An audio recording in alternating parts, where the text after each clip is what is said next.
The following is a presentation from the MJCast, the internet's premier podcast on all things Michael Jackson. I'm a Black American. I am proud of who I am. Together, we can make a change in the world. I want to see you! I like to take sounds and put them under the microscope.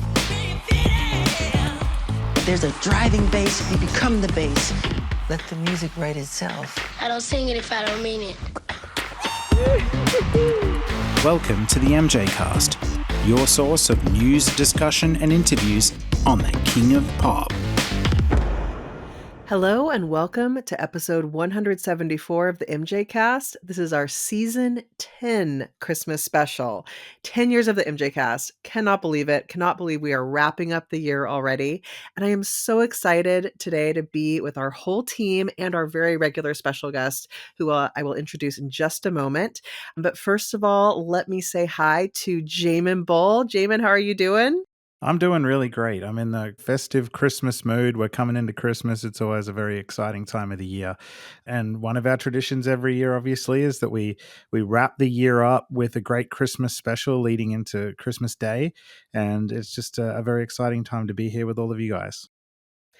Absolutely. I so agree. This is a really special episode we get to put together every year. And I know it's been a minute since I've been on the show, which I will explain a little bit later, but I can't tell you how happy I am to be back with you guys recording for this tradition we have. Also in Australia, we have our wonderful audio editor and occasional co-host, Charlie Carter. Charlie, how you doing down there? I'm good, Elise. Thanks for asking. I hope you're doing well over there in San Diego as well. I am doing great. And then, clocking in on the very late night shift, as always, the one and only Charlie Thomson signing in from the UK. Charlie, how's it going over there? Yeah, I'm okay, thank you. And everything seems to be all right, apart from the weather. Good. Oh, waiting for that white Christmas, though, right? We were just talking about how you haven't had one in a long time. Well, don't hold your breath and don't place any bets.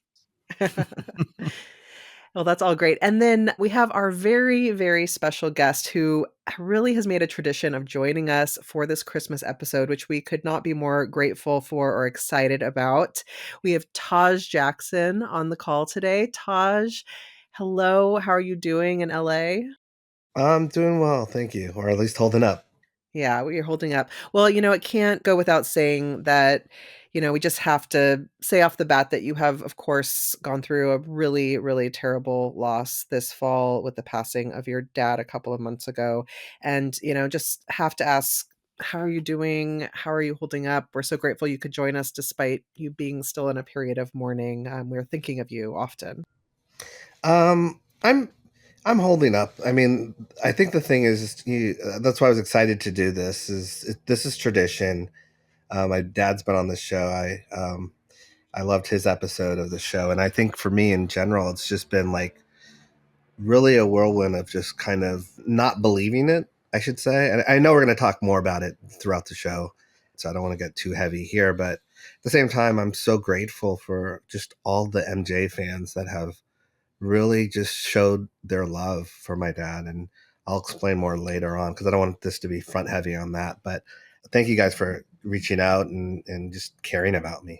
It's our pleasure. Yeah, you have been in our hearts, and it's not only the loss of an absolute icon in music, but a very, very personal loss for you most of all, and I know has really struck a chord with everyone in the fan community. So, yeah, we've been thinking of you and your entire family, but we're just so happy that you could be with us here today. Happy to be here. And yeah, I wanted to actually just comment very briefly before we go into some other stuff about my little absence from season 10. I know you guys haven't heard very much from me since April was the last time I was on. But the reason I've been a little bit MIA from recordings is because happy news, I'm having another baby in a week and a half.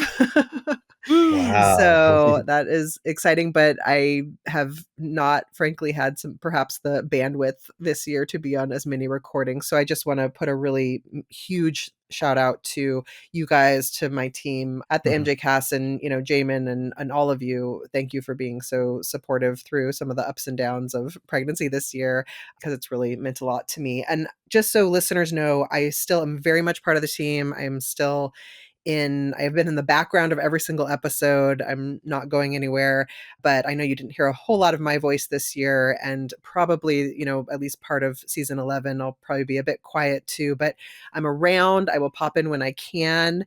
And again, just thank you guys for your support. That's totally fine. We're so excited for you. This is amazing. A week and a half. That is soon. It is very soon. Oh my God. Oh my goodness. I feel like I'm about to explode. But it's all good. We've said it privately, but obviously on behalf of all of us over here in Australia, and I'm sure the MJCast community as a whole, congratulations to you on your upcoming arrival. Thank you. Thank you guys so much. I am very excited to have another little MJ fan. Although my daughter, who has just turned 3, she loves Thriller, but I'm still trying to get her fully on the MJ wagon. So mostly it's like still Coco Melon. So we'll get there. Oh, yeah. Yeah.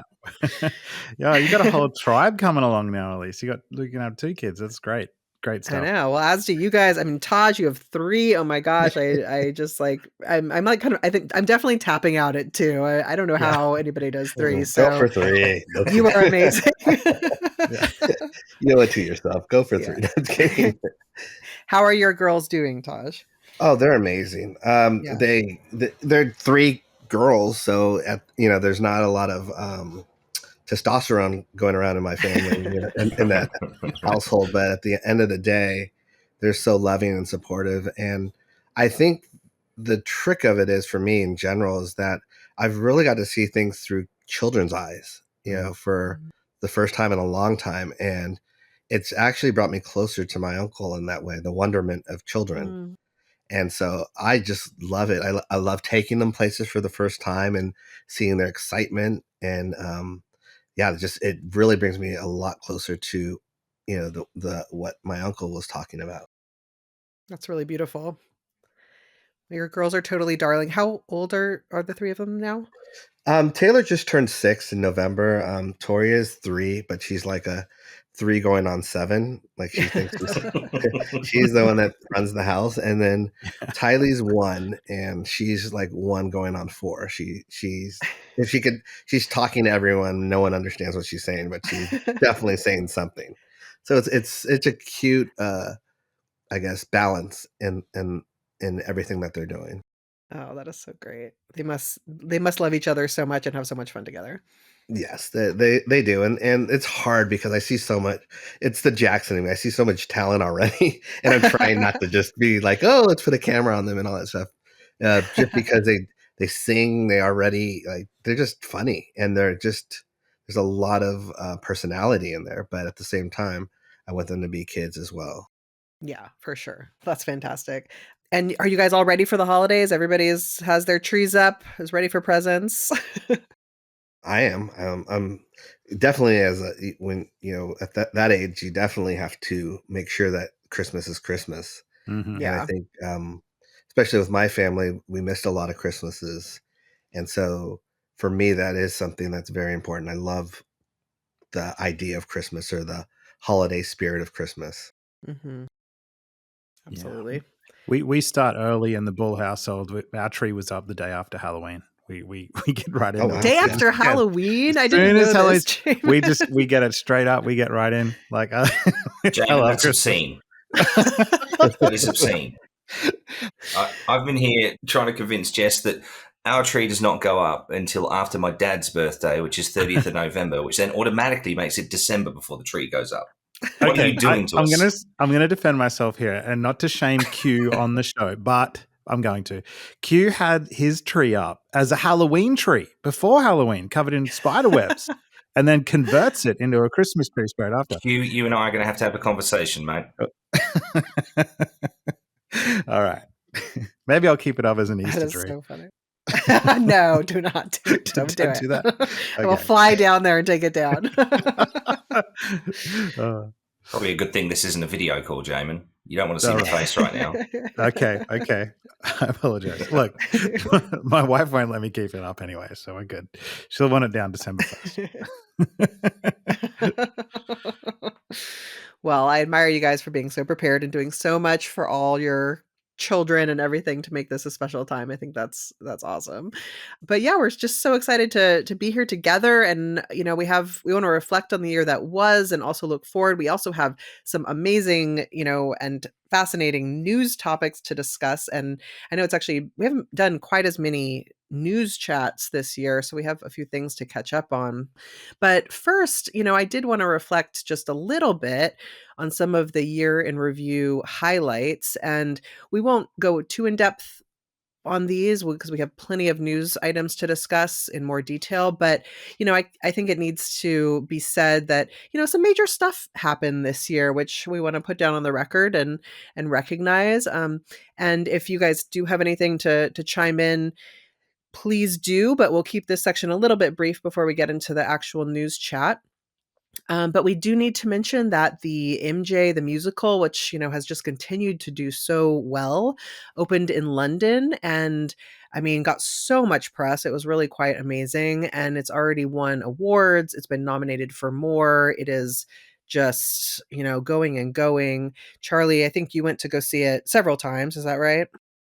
I've seen it quite a few times. There is a bit of news that's happened in the past week or so, which is that Miles is leaving. Miles Frost is leaving the London production after 9 months, having not really shown up much during the 9 months he was supposed to be there anyway. But his last day is on the 11th of January if he shows up. So if you've got money to burn, because he might not show up again, then that's the day to buy tickets for. Can I just jump in with a question there, Charlie? You've mentioned that quite a few times this year online. Your thoughts on him not being there. Do you have any inside information or any information at all as to why he hasn't been there for so many shows? Is it a health thing or? Well, nobody really knows. In recent months, he's definitely had an injury with his toe. There was something, he injured his toe and he had to have his toenail removed, but that was quite recently. The absences began not long after the show opened. Now, I actually went to the show a few times and he didn't show up. And I ended up writing a formal complaint to the producers because there was one day I arranged a big group of 20 people to go and see the show, and we all got there and he wasn't there again. And I was just so pissed off. And they claimed that any time he's not there, it's because he's sick, right? That's what they told me. But on one of the days that I went and he didn't show up, he'd actually been and performed somewhere else. He'd been and done a performance somewhere else in London instead of doing the show.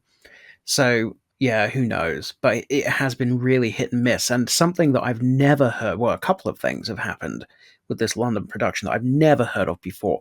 Firstly, there has been performance after performance where Miles shows up and then they have the interval, and then after the interval, he's disappeared and someone else has replaced him, and they don't make any announcement, and there's no explanation ever given. Sometimes he doesn't show up, but they have the cast board up in the theatre and it says he's on when he's not, which is also pretty bad. And also, there have been quite a lot of shows cancelled due to cast sickness, which has always turned out to be Miles because they've had to save the day on at least 2 occasions by flying in somebody from the US version of the show at the last minute to perform in London. That's happened at least twice that he's disappeared. And they've had to cancel 2 days of shows and in the meantime arrange for somebody from Broadway or the national tour to fly across the Atlantic and take over. So I don't really know what's going on with Miles and I wouldn't like to speculate. But if he's sick or if he's injured, then of course he shouldn't come to work. Of course he shouldn't come to work, and there's no criticism of him for not coming if that's why he's not there. But as I say, firstly, on at least one occasion, he didn't show up, and then I found out he'd performed somewhere else in London on the same day instead of doing the show, so that's not good.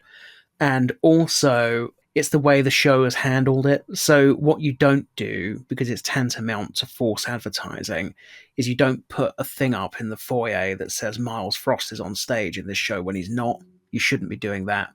And you shouldn't, if you're going to switch a cast member halfway through the show, you really should let people know why that's happened. I mean, it's just, the show has just not handled it well.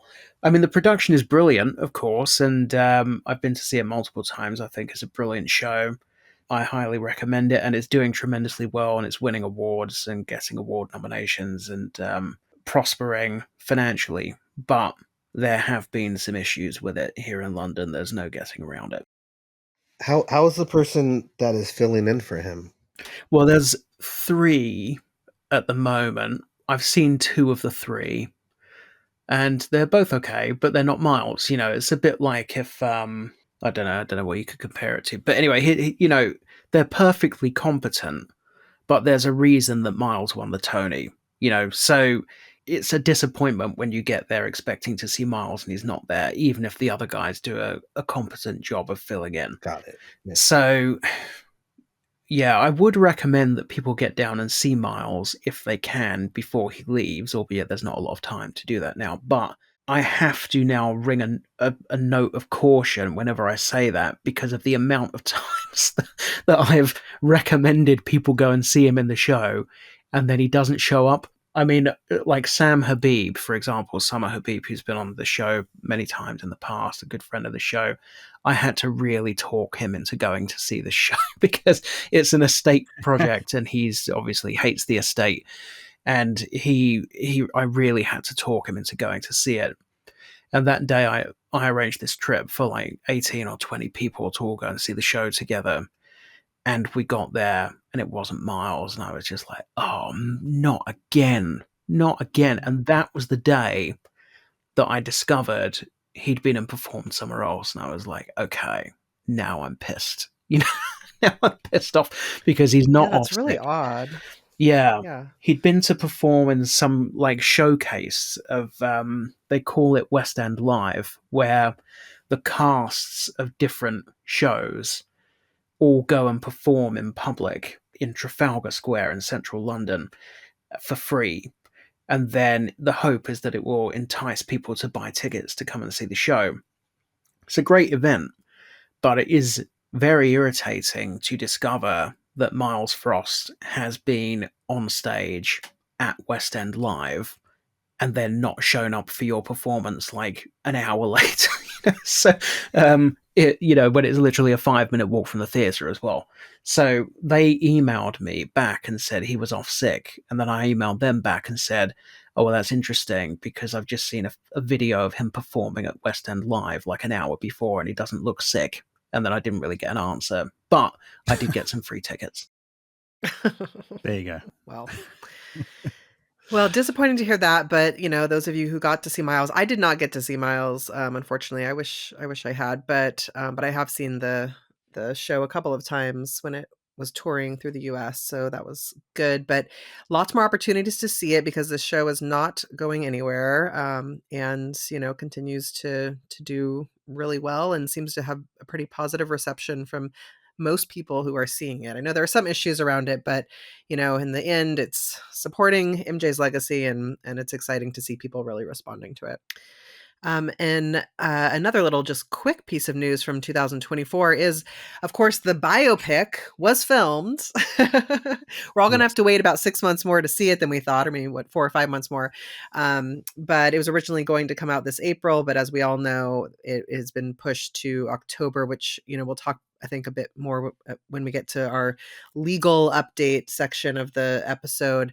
But we have to wait a little bit longer. I feel badly for those who I know scheduled like international travel and everything around the April date. But hopefully, we will see it in October. Everything I've heard so far is extremely positive. So I am really, really thrilled. Taj, I don't know if you have any insider updates you're allowed to share about the biopic at this point.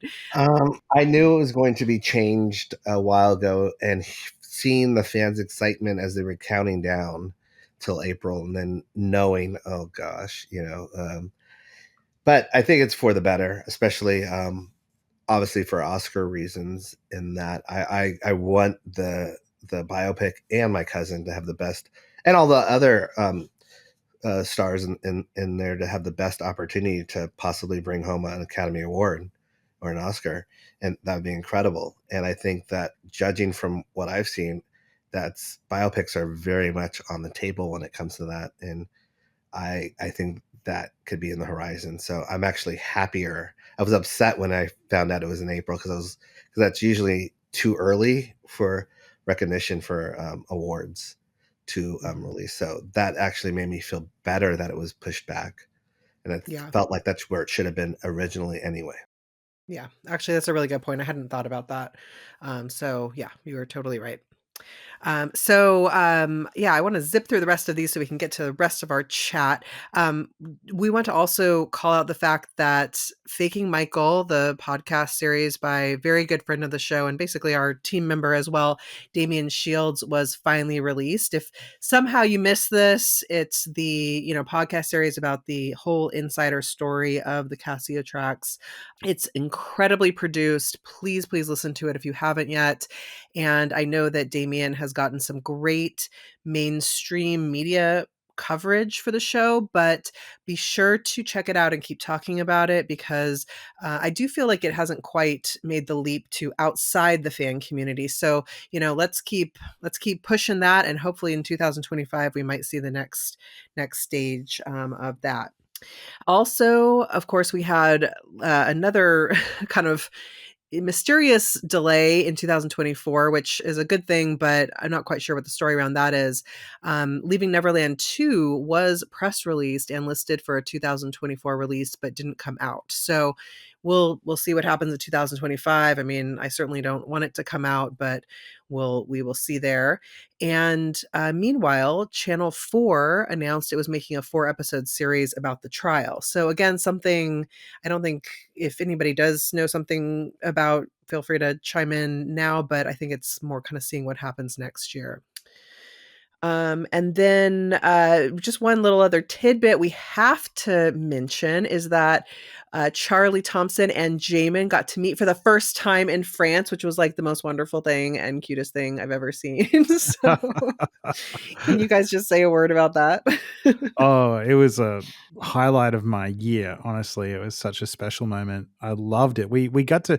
I was traveling actually in Europe, because I had taken a lot of school kids overseas. I think 30 something kids, and we traveled through a lot of historical locations. We went to Italy, Germany, France, Poland, Czech Republic, a bunch of places. And while we were in Paris, I had learned months beforehand that Janet Jackson was going to be performing there. And I thought, wow, this is a good chance for, obviously, Charlie and I to meet, because Charlie was just, across in England. So we ended up getting together for a great time. We met under the Eiffel Tower, right under it, which was incredible in itself. And there's a great video my students shot. They're like walking around us as we meet and hug sort of for the first time. It's really, really, really cool. And then, we had a great day in Disneyland, which was great. We saw Janet live, which was amazing. And we had another tour of Paris as well, which was another day. We went on a tour of Paris, which was good.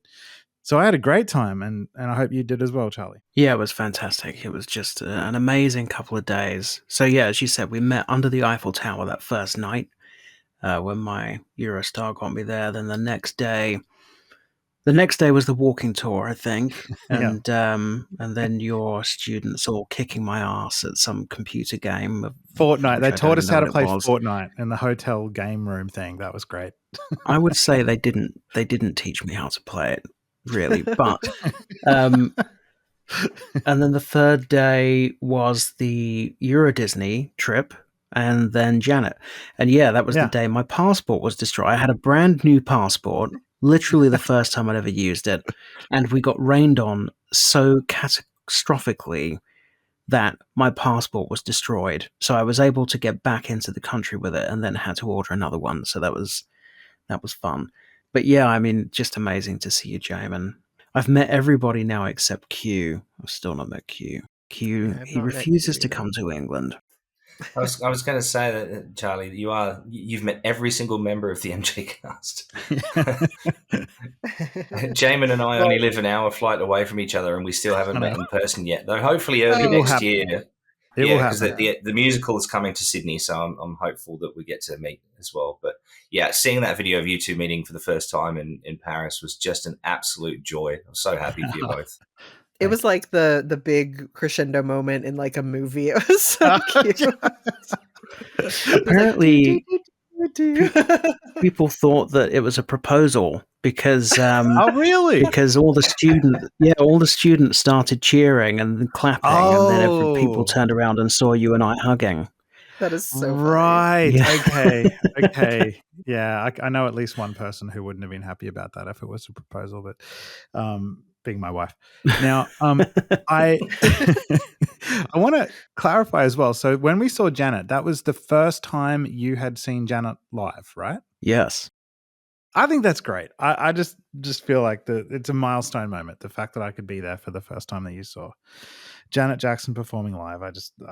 What a special trip. Really great. And Randy, we saw Randy. And then you met him. Oh, yeah. I met Randy a couple of days later. Oh my God, I was so sick that day.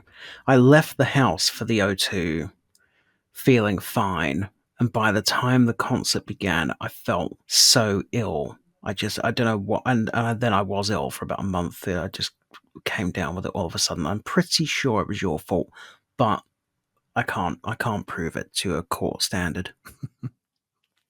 We all got sick on that trip. All the students came back sick. Actually, a couple of them had to be hospitalized, to be honest, when we got back to Australia. Oh my goodness. Because I think it must have been COVID that was ripping through our trip, because every one of us got sick along the way. And Charlie and I got home sick. And so when some of the students got back, they got pretty ill, and some of them had to go to hospital, actually. But, I guess it's all part of traveling, but it was a great, great experience. Definitely. I think you're very brave for traveling with that many teenagers. Well, actually, that was one of the great things about Charlie is seeing, that really struck me, Charlie, when we were traveling. You were very attuned to the students. And if when you're traveling with that many kids, some of them get homesick and some of them get,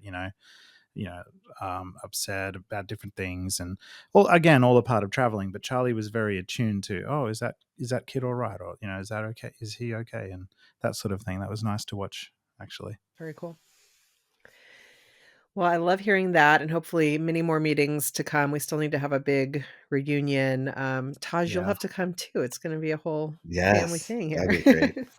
But yeah, so those were just some of the highlights of this past year, and we'll reflect a little bit more on the year that was with the podcast towards the end of the episode. But we did want to dive into some news of that has happened more recently. But before we go there, let's refocus first for a little bit on your father, Taj, Tito Jackson, the one and only, who passed away in September. We wanted just to open some space for you if you would like to talk a little bit more about where you are with things right now and your dad, and maybe we can chime in with a few memories, whatever you're comfortable with. Don't want to push you on that, but whatever feels right. We want to give you the mic, so to speak. Thank you. I was in China when I heard about my dad's passing. I had been there graciously. I was invited to Rodrigo's concert there, and as a special guest, which was amazing. And it was a lot of fun. Had an amazing trip, and then it ended with me, I think the day before I was supposed to leave, hearing about my dad's passing, and there were no flights out from where I was. So I just had to stay a complete day in China. And, I'm so thankful for the Chinese fans because they were so amazing and so supportive of the situation, but also just very empathetic and sympathetic towards me.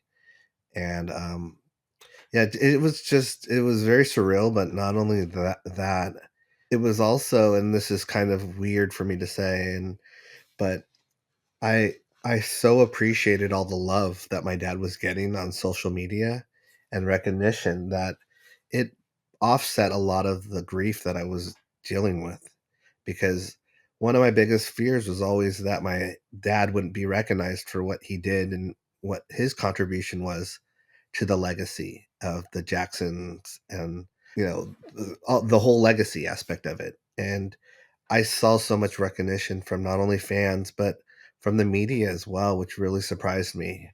I mean, obviously, there's one or two that were like, oh, the brother of Janet Jackson or the brother of Michael Jackson. But most of them were very respectful and, like, Rock and Roll Hall of Famer and or legend of the Jackson Five, Tito Jackson. And I want to thank them because that was something I wasn't expecting, but it's what I've always hoped my dad got, was that recognition, because he didn't demand it, and he wasn't the type that would kind of remind you of it, that this man was one of the reasons that we have the Jacksons and the Jackson Five and Michael Jackson performing, and Janet Jackson and the whole family, even myself, my brothers included, is because he broke a guitar string. And that story, which he's told a couple of times, in interviews and stuff, and obviously we know it, but hearing people talk about that and say, thank you, Tito, made me, it was a weird scenario where I felt a lot of love and I felt a lot of pride, but at the same time I had lost so much.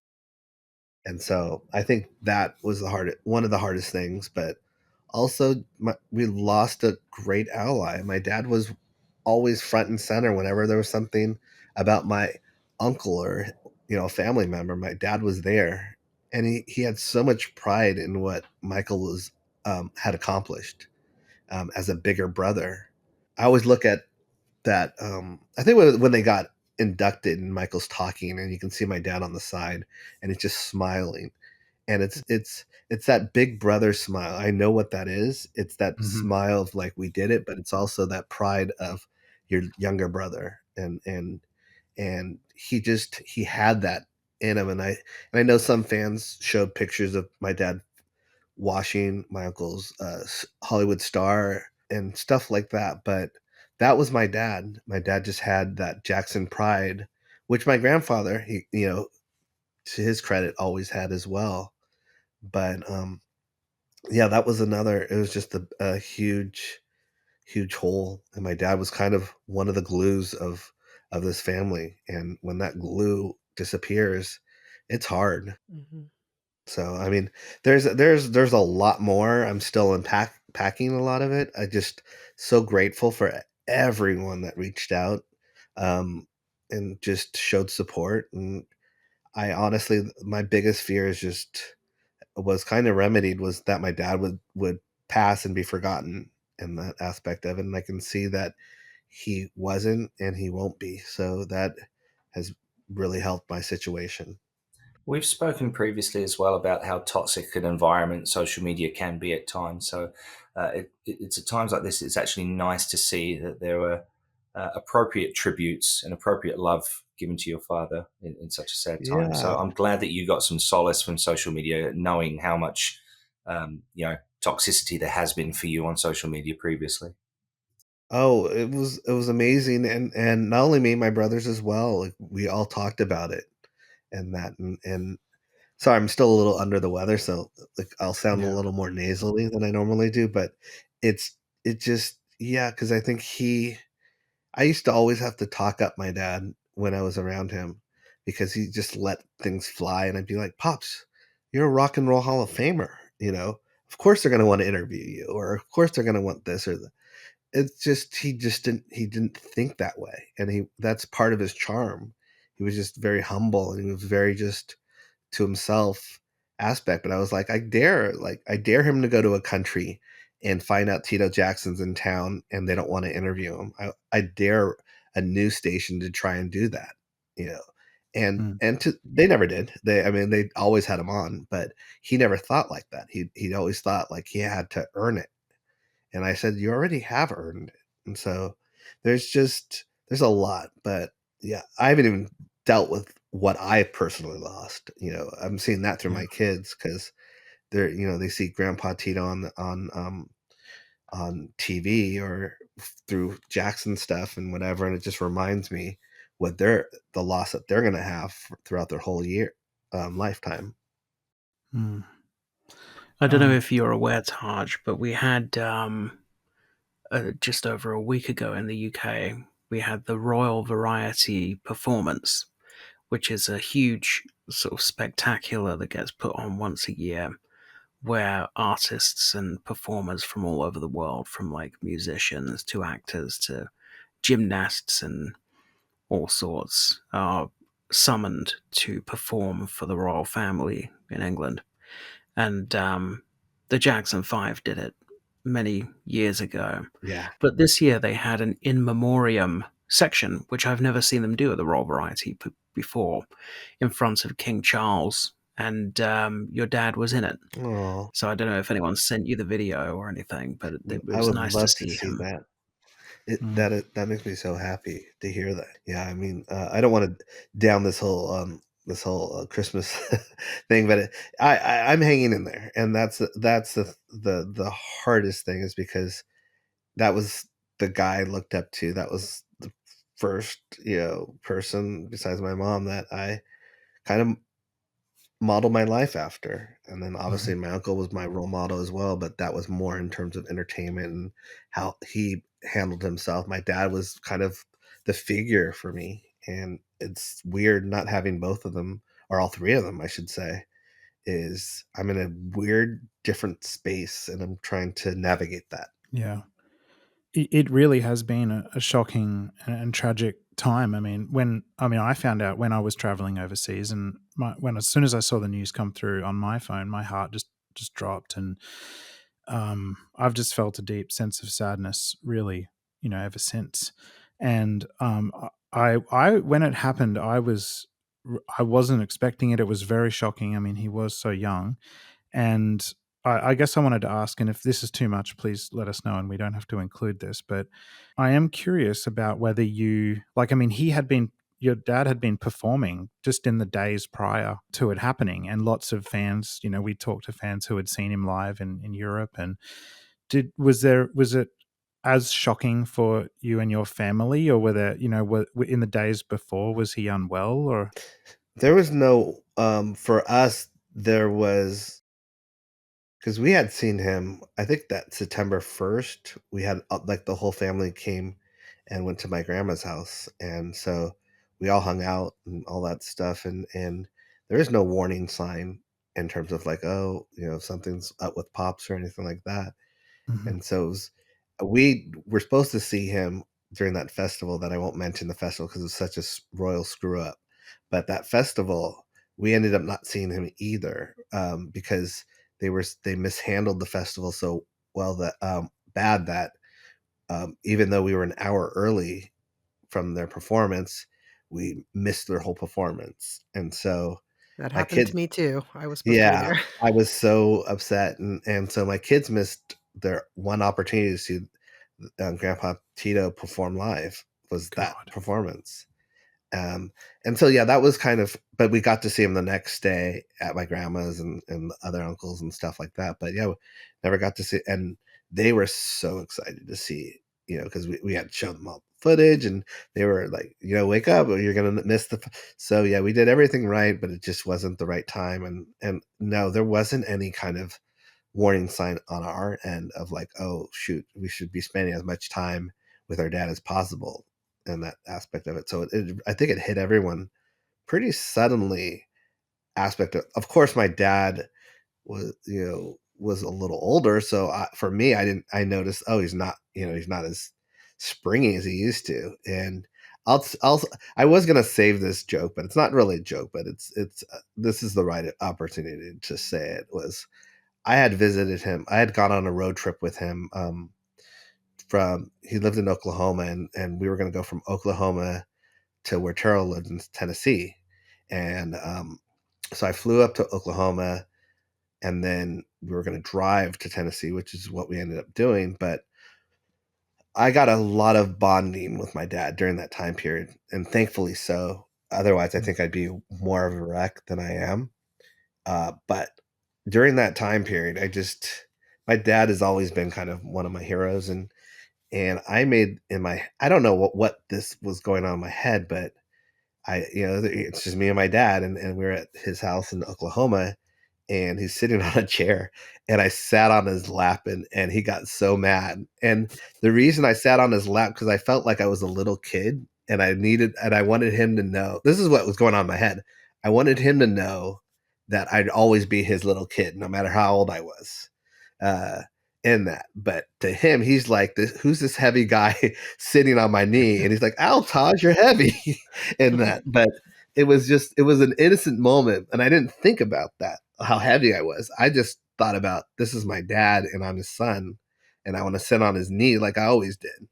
Yeah. And it didn't work out like I thought it was going to work out. But that's one of those memories that I still have, because it cracks me up, because he was genuinely upset, and because I'm a little, on the more heavier side right now. And it was a innocent but fun moment that we had right before we did the road trip aspect of it. So yeah, there's just, there's a lot for me to hold on to, but there's also a lot that I got robbed from.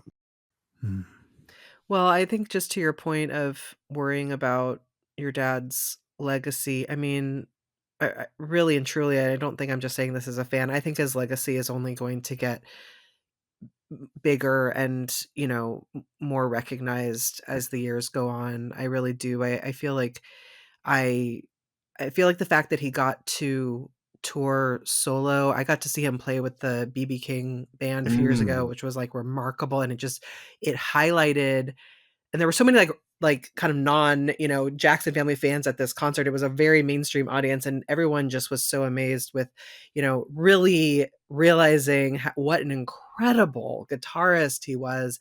And there was like that. And then also, actually, for example, our latest episode we've just released with Greg Wright, who was a guitarist on the Victory tour.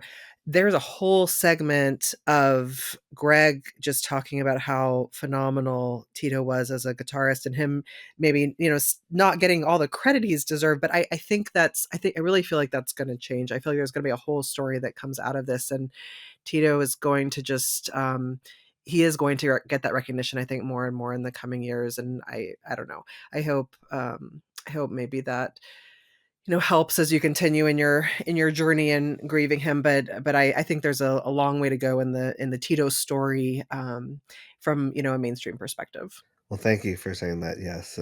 I did hear the episode. It was an amazing episode as well. But yeah, for me in general, well, we live on through him, me and my brothers, and I know one of his biggest dreams was always 3T. We had just recorded a version of 3T and Papa T singing "Love One Another." That was the big thing that we had just finished. That was my reason for the road trip to Tennessee. Wow. Was to record that, and we had just shot the photos September 1st during the family day thing. Basically, in my grandma's garage, I was taking photos of all of us to kind of put in I haven't looked through those photos because they're too sentimental now, but those photos were going to be put, the four of us together kind of, and for the new quote unquote single of Love One Another with 3T and Papa T. And we still might do that aspect of it, but it's so close to home right now that we're kind of distancing a little from that. But it's what he wanted, and it was a dream of his. And I think secretly he just wanted 3T to get back together and kind of get going. And so that's something else we've been discussing as well. So there's a lot.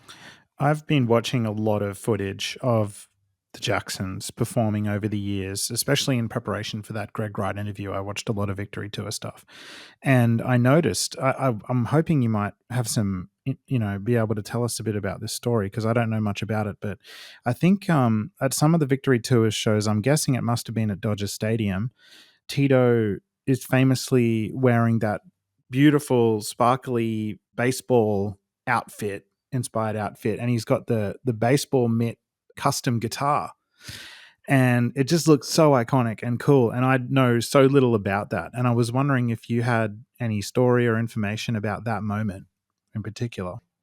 Well, obviously, we grew up with baseball, me and my brothers, and so that was kind of a nod to Coach Tito because my dad coached Little League from probably when I was a little over 3 years old onwards till I was like 12 years old.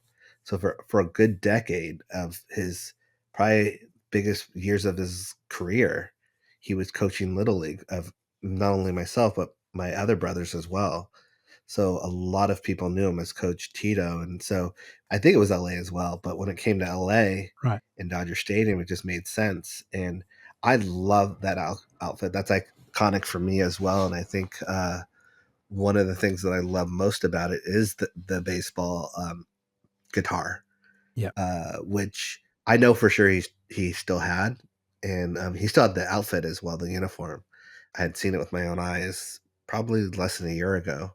So yeah, I love that outfit, and I think that outfit needs to be somewhere in a museum or whatever eventually. I've just finished listening to that episode, Taj, and it was quite funny. Some of the little anecdotes. I like in particular, the one about Greg Wright sneaking in a couple of cigarettes for your dad at one My dad stage. was very famous for, if you wanted to befriend my dad, if you had cigarettes, that was like the way to his heart in that, because it was so incognito because we hated him smoking, me and my brothers. And so he had to do it behind our backs. And so he would take breaks and we knew he was smoking because he'd be out there in freezing cold, whether it was UK or whether it was like, Norway or wherever it was, where it was just freezing. My dad's out there, smoking a cigarette. and it was just, but at the same time, it's like, I always, my dad had a hard-headedness to him in that. I mean, we tried for decades to get him to stop smoking, but I always say it's that same hard-headedness that kept him from, when Joe said, "Don't play my guitar," whoever played that same hard-headedness that, launched a group. And so I appreciate his hard-headedness as much as it frustrated me. I love that aspect of it, that my dad just marched his own tune. He really did. How are you all as a family doing now? I mean, we saw pictures, press pictures from the funeral. First of all, the funeral was very hard to do because we had to guess which. I had faith that my dad had touched enough people's hearts that, because I don't know, over there it was either we could have either picked a 200 seater or the next one up was 700 people, and I fought for the 700 seater because I felt that there's so many people that my dad's lives touched that we probably don't even know. I was pleasantly surprised that we had to turn away people. And I'm talking about people flew from everywhere. And that is also one of the things that I'll never forget is the love that my dad had, and that not only from social media, but the fact that people actually flew in from places to show their respects and for him and their appreciation. And that was very non-media controlled in terms of celebrities aspect, because I know if we would have opened it to that, then it would have been even bigger and probably more of a circus. So we tried to keep that minimal. Everyone in my family had a different relationship with my dad, so that's the hardest thing. Whether it's Latoya, Reby, or Janet, that's their brother. Whether it's Jermaine, Jackie, or Marlon, or Randy, that's their brother, but as a brother, as a boy aspect of it. So there's a different dynamic in how they looked at him and looked to him.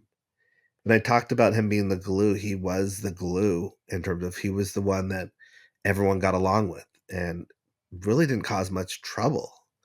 And so when you lose someone like that, it's very noticeable and it's very hard because it's someone that binds people together. And so we've been extremely close as a family since.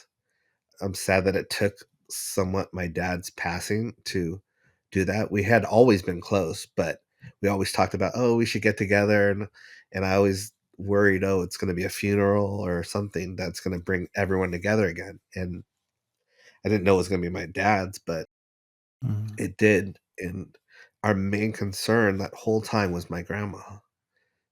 that was our main concern the whole time was, and for everyone in the family, rightfully so, because of her age and her connection to my dad was, I just hope she's okay. I hope she, when she hears the news, it's not going to put her over in that. And so it was, I can't tell you much because it's a family thing, but it was handled very delicately in that aspect of it, because that's a mother losing another son. Mm-hmm. And so we had to be very careful with that aspect of it. And so it's just, I know you guys don't, but I think people forget that we're also a family, and there's grieving, and there's a lot of things that besides it being a famous person, it's also someone's family member. I know we've always been such huge fans of your family, and whether it be the Jacksons or 3T. I mean, I love 3T. I've got all of your albums and I love them all, and I know your dad loved what you do. And it's been really special watching Tarrell starting to perform with the Jacksons on stage. And I just wanted to know, with your father's passing, do you know, do you think the group will continue performing, and will Tarrell continue going on stage with them? That's a good question, because I know part of what Terrell got such a joy out of was performing with my dad. It was that aspect of it. Yes, the other uncles as well, because that's always been a dream of ours as 3T, is to perform on stage with our uncles. But I know it was Terrell's bond with his dad that he got to travel with him. He got to hang out with him. He got to check in at hotels with him and all that stuff. It was different. And it was, I think that was the excitement aspect of Terrell performing. I don't know what the future holds for that aspect of it. I think the brothers, of course, they need to continue. The Jackson name needs to continue on. I don't know if there's a statistic or not, but I don't think my dad had missed a show. He was probably one of the few Jacksons from the Jackson 5 time all the way upwards to probably on a hand, maybe. I don't even think he has missed a show, but someone's going to probably prove me wrong. But I think he had been there for every Jackson show or Jackson 5 show, because I can't remember my dad not there being another guitarist playing for him, in whether it's any concert or any performance on stage aspect of it. Well, I know, with the other brothers, that's, Jackie with the Victory Tour and the Marlin more recently. I think my dad was the only one that had not missed a show. And the first show he missed was because he wasn't there, and so that was the emotional aspect of it too. He just wasn't physically there. And I think that was kind of the reality to me, was the first show my dad had missed is show that kind of, that he's not here anymore. So I don't know what's going to happen aspect of it. I also know that 2025 was also a big year. I've always hinted at it. It's a big year for the biopic, a big year for what I'm working on with the MJ stuff, and a big year for 3T, because it's going to be our 30th anniversary coming up. Oh, wow. And so we secretly always had that in the back of our heads. And it's kind of sucks now, because we did Brotherhood in dedication of our mom, and now we're probably going to do our comeback in dedication of our dad, 30 years later. And it's not what we wanted to do. My dad wanted to be there and see it, and see us make that comeback. But now it's we'll still be seeing it. My daughter's crying in the background too, which is, I know this mic is good enough to pick that up, but so excuse me, listeners. No worries. Well, I think despite the sadness, it's exciting to know what 2025 might hold, and I think all of that is going to, be in your dad's spirit and honor, more than ever. And I think despite the sadness, there's something really special there too. So I think that's There's a wonderful. lot, yeah. There's a lot of Jackson stuff coming in Yeah. 2025, and so it's an exciting year. If you're a fan of the Jackson family, it's an exciting year for that.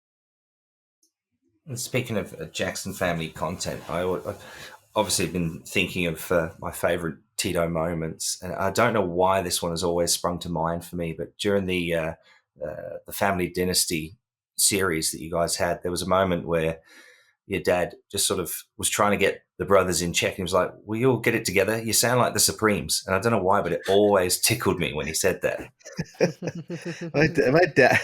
My dad, that's one of the things that I always loved about him. He had these one-liners that he just pulled out of nowhere, and I never thought my dad was funny until probably 6-7 years ago.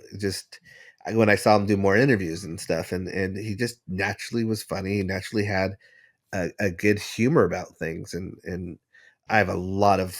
I'm not going to say them here because it's going to take up too much time. But I have just a lot of one-liners that he told during certain interviews or whatever that just kind of really made everyone laugh, and he just was very witty. To use I think that's a British word, but it is for me. That's so cool. Well, as I said earlier, there's still a lot of the Tito story to tell, and I know that we want to celebrate him and hear more of those stories, coming up too. I know we'd love to do some things in 2025 around that. Well, we definitely we can organize it, because I think we don't even know what we want to do with this single yet aspect of it, but there's so much more with my dad that we have to figure out as well. So we'll keep Yeah. you guys informed too. Thank you. We appreciate you, and we are keeping you in our hearts and your whole family during this time. I know grief is a long process. So thank you so much, Taj, for opening your heart and talking about it, because we know it's probably still very raw. But I guess to move on to a little bit of other news related to your family that's wonderful and positive is that Paris just got engaged to Justin Long, and she seems super, super happy, which is great. Taj, I think we need your take on this. Do you know Justin? Is he already part of the family? How is all that going? I unfortunately met him during the funeral, so Oh, geez, I'm sorry. um, the congratulations slash whatever was kind of mixed Mhm. in there, but I'm always happy for my cousin, Yeah, and he seemed like a good guy, but from what I can get in that short period of time yeah, aspect of it. But yeah, look, I want every one of my cousins to be happy, and if they find the right person, then I applaud that. And so I'm looking forward to the future with them. yeah, yeah. It's great. Well, that engagement has gotten a lot of press, and she looks like very glowy and everything. So here's to the future for them. It's great. Yes, It's exactly. super exciting, but can I just say, when I saw the news, it made me feel mega old. It's like, my God, this is a little girl we were watching on Yeah, Michael I concur. documentaries. It's like, oh my God, I'm anxious now. That is so funny that that's the reaction you guys had. Yeah.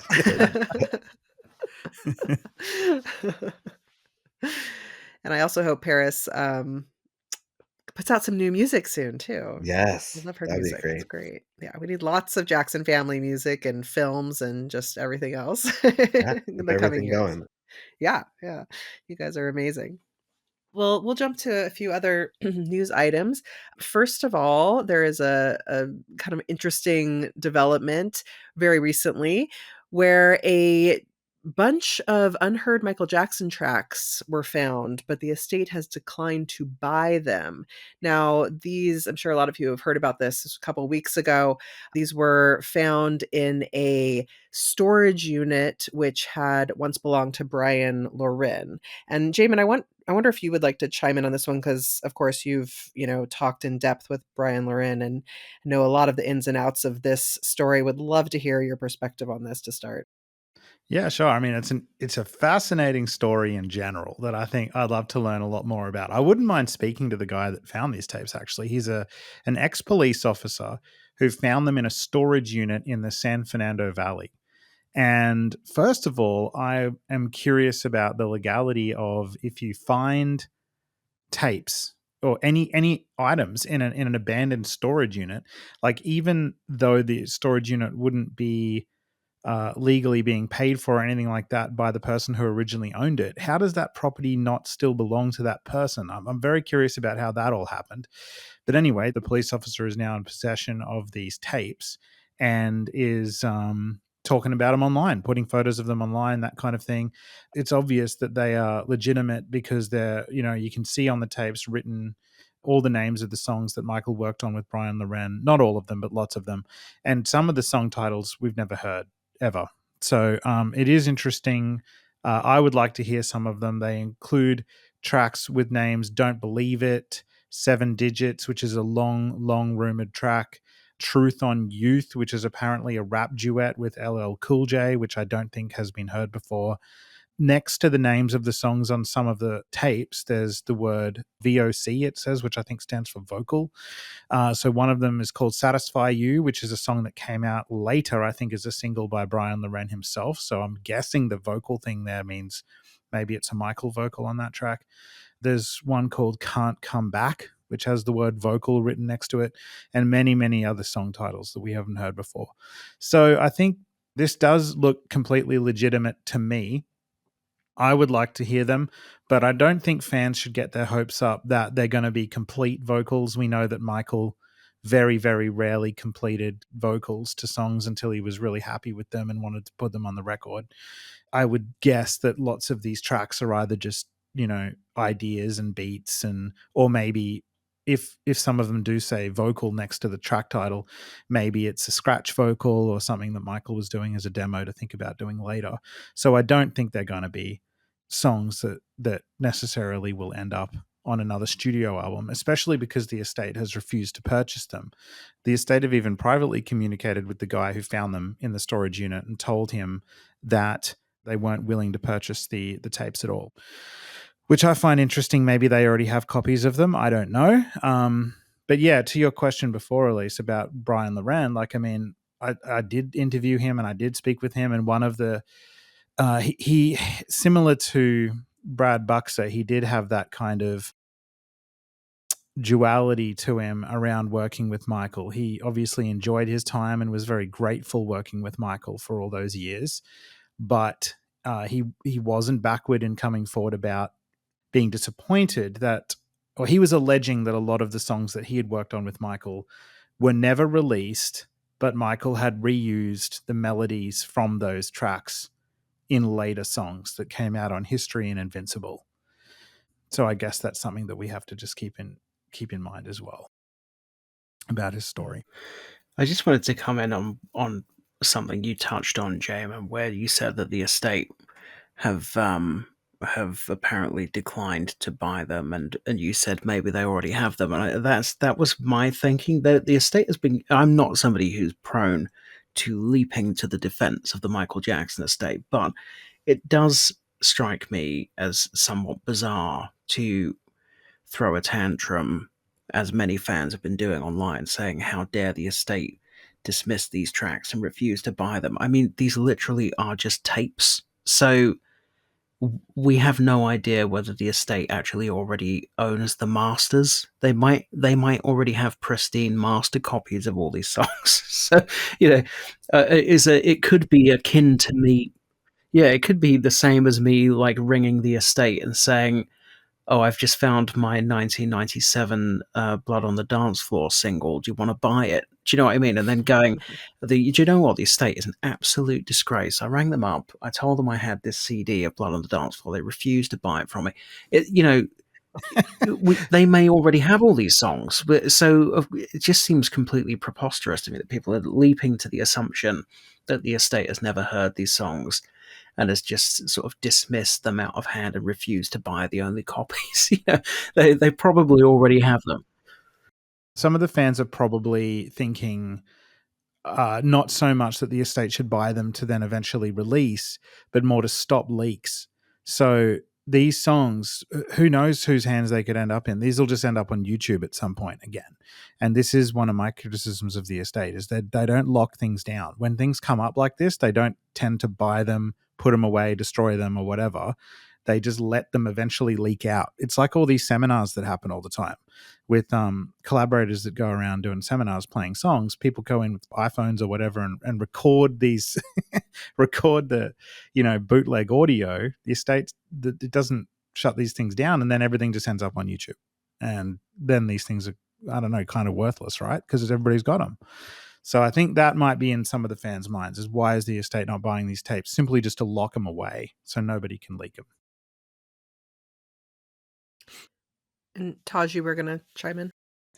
I was just going to say, I have no idea in that scenario. I do know that with that tapes, usually there's a lot of copies made, especially from a session.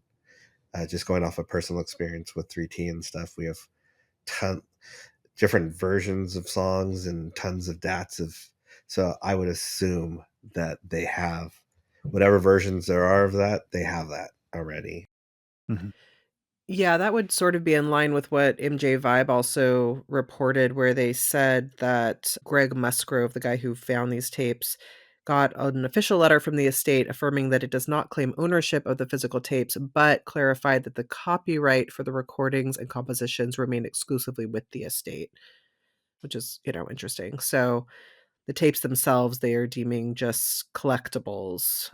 So that kind of would, make sense to me that they must have their own copy of this stuff. Yeah, my understanding is that in the estate's private communications with Musgrove, they've given permission, or not necessarily permission, but they've indicated that it's legal for these tapes to be sold privately between people, which I guess they are. Right. It's just that you can't then go out and sell the songs yourself, but you are allowed to privately sell them. Right. Yeah.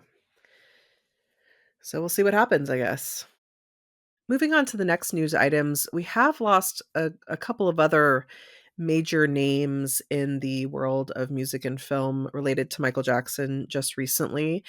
First of all, the director of Moonwalker, which I know we had an argument about earlier, and people who love Moonwalker don't love Moonwalker. I love Moonwalker. I will go.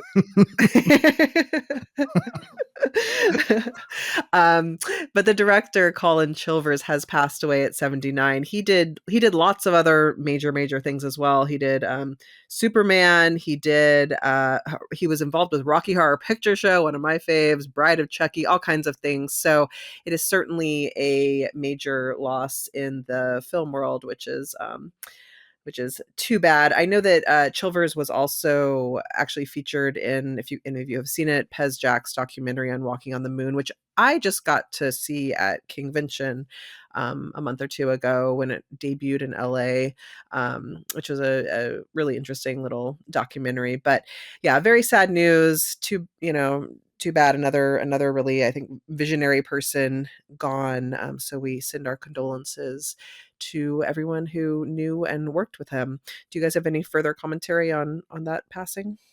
Yeah, obviously it's sad to hear that he's passed away. I think I'm more on your side when it comes to Moonwalker, Elise, in that I actually quite enjoy it. And I actually discovered a few weeks ago that I had a bit of a personal link to the film, and that back when I lived in England, in my hometown in Devon, I used to be a pizza delivery guy, and I used to deliver to this guy called Michael Plug. And just completely randomly, he came up on some film credits for something that was on TV, and I went, oh, I know that name. So I Googled it and looked at his, his portfolio, things he worked on, and he worked on Moonwalker. And I'm thinking, how the hell am I delivering pizzas to this guy and not knowing that he worked on Michael Jackson's Moonwalker? So I'm trying to get in contact with him and hopefully we can find out his side of the story. But to the original topic, yes, it's very sad to hear that Colin Chilvers has passed away, and I might have to go and watch Moonwalker again. Yeah, we got to. Yeah, I mean, Moonwalker was a huge part of my childhood. I have to say, in my younger years, I would make my parents rent it when we still had video rental places, like over and over and over. So I thought it was great, and it will never fade for me. I have a very nostalgic, tenderness for that project. Well, I think there's different ways of looking at it. I would say when somebody says to me the guy who directed Moonwalker has died, I have a different reaction to if somebody says to me the guy who directed Smooth Criminal has died. Yeah. Because Exactly. Smooth Criminal is for me, it's the greatest music video of all time. And I love Thriller, Yes. of course. Thriller changed the world. But Smooth Criminal is just so unbelievably phenomenal. And okay, as a construct, as a narrative piece of work, Moonwalker is, shall we say, nonsensical. But Smooth Criminal is it's just the absolute apex of Michael Jackson and music videos. I think it's the greatest thing he ever did. Even if Colin Chilvers was only remembered for that, then he contributed one of the greatest pieces of art of the 20th century. But he did actually work on some massive movies as well, like Superman. I mean, this is a guy who had an amazing career, and it's a sad loss. Yeah, totally agree with you about Smooth Criminal, and that is a short film that I think from outside the fan community still doesn't get enough credit, honestly. That's my favorite music video of all Is time. it? Yeah. Oh Yeah. yeah, by far. And I love what Thriller did for the whole landscape, but I do think Smooth Criminal is just perfection.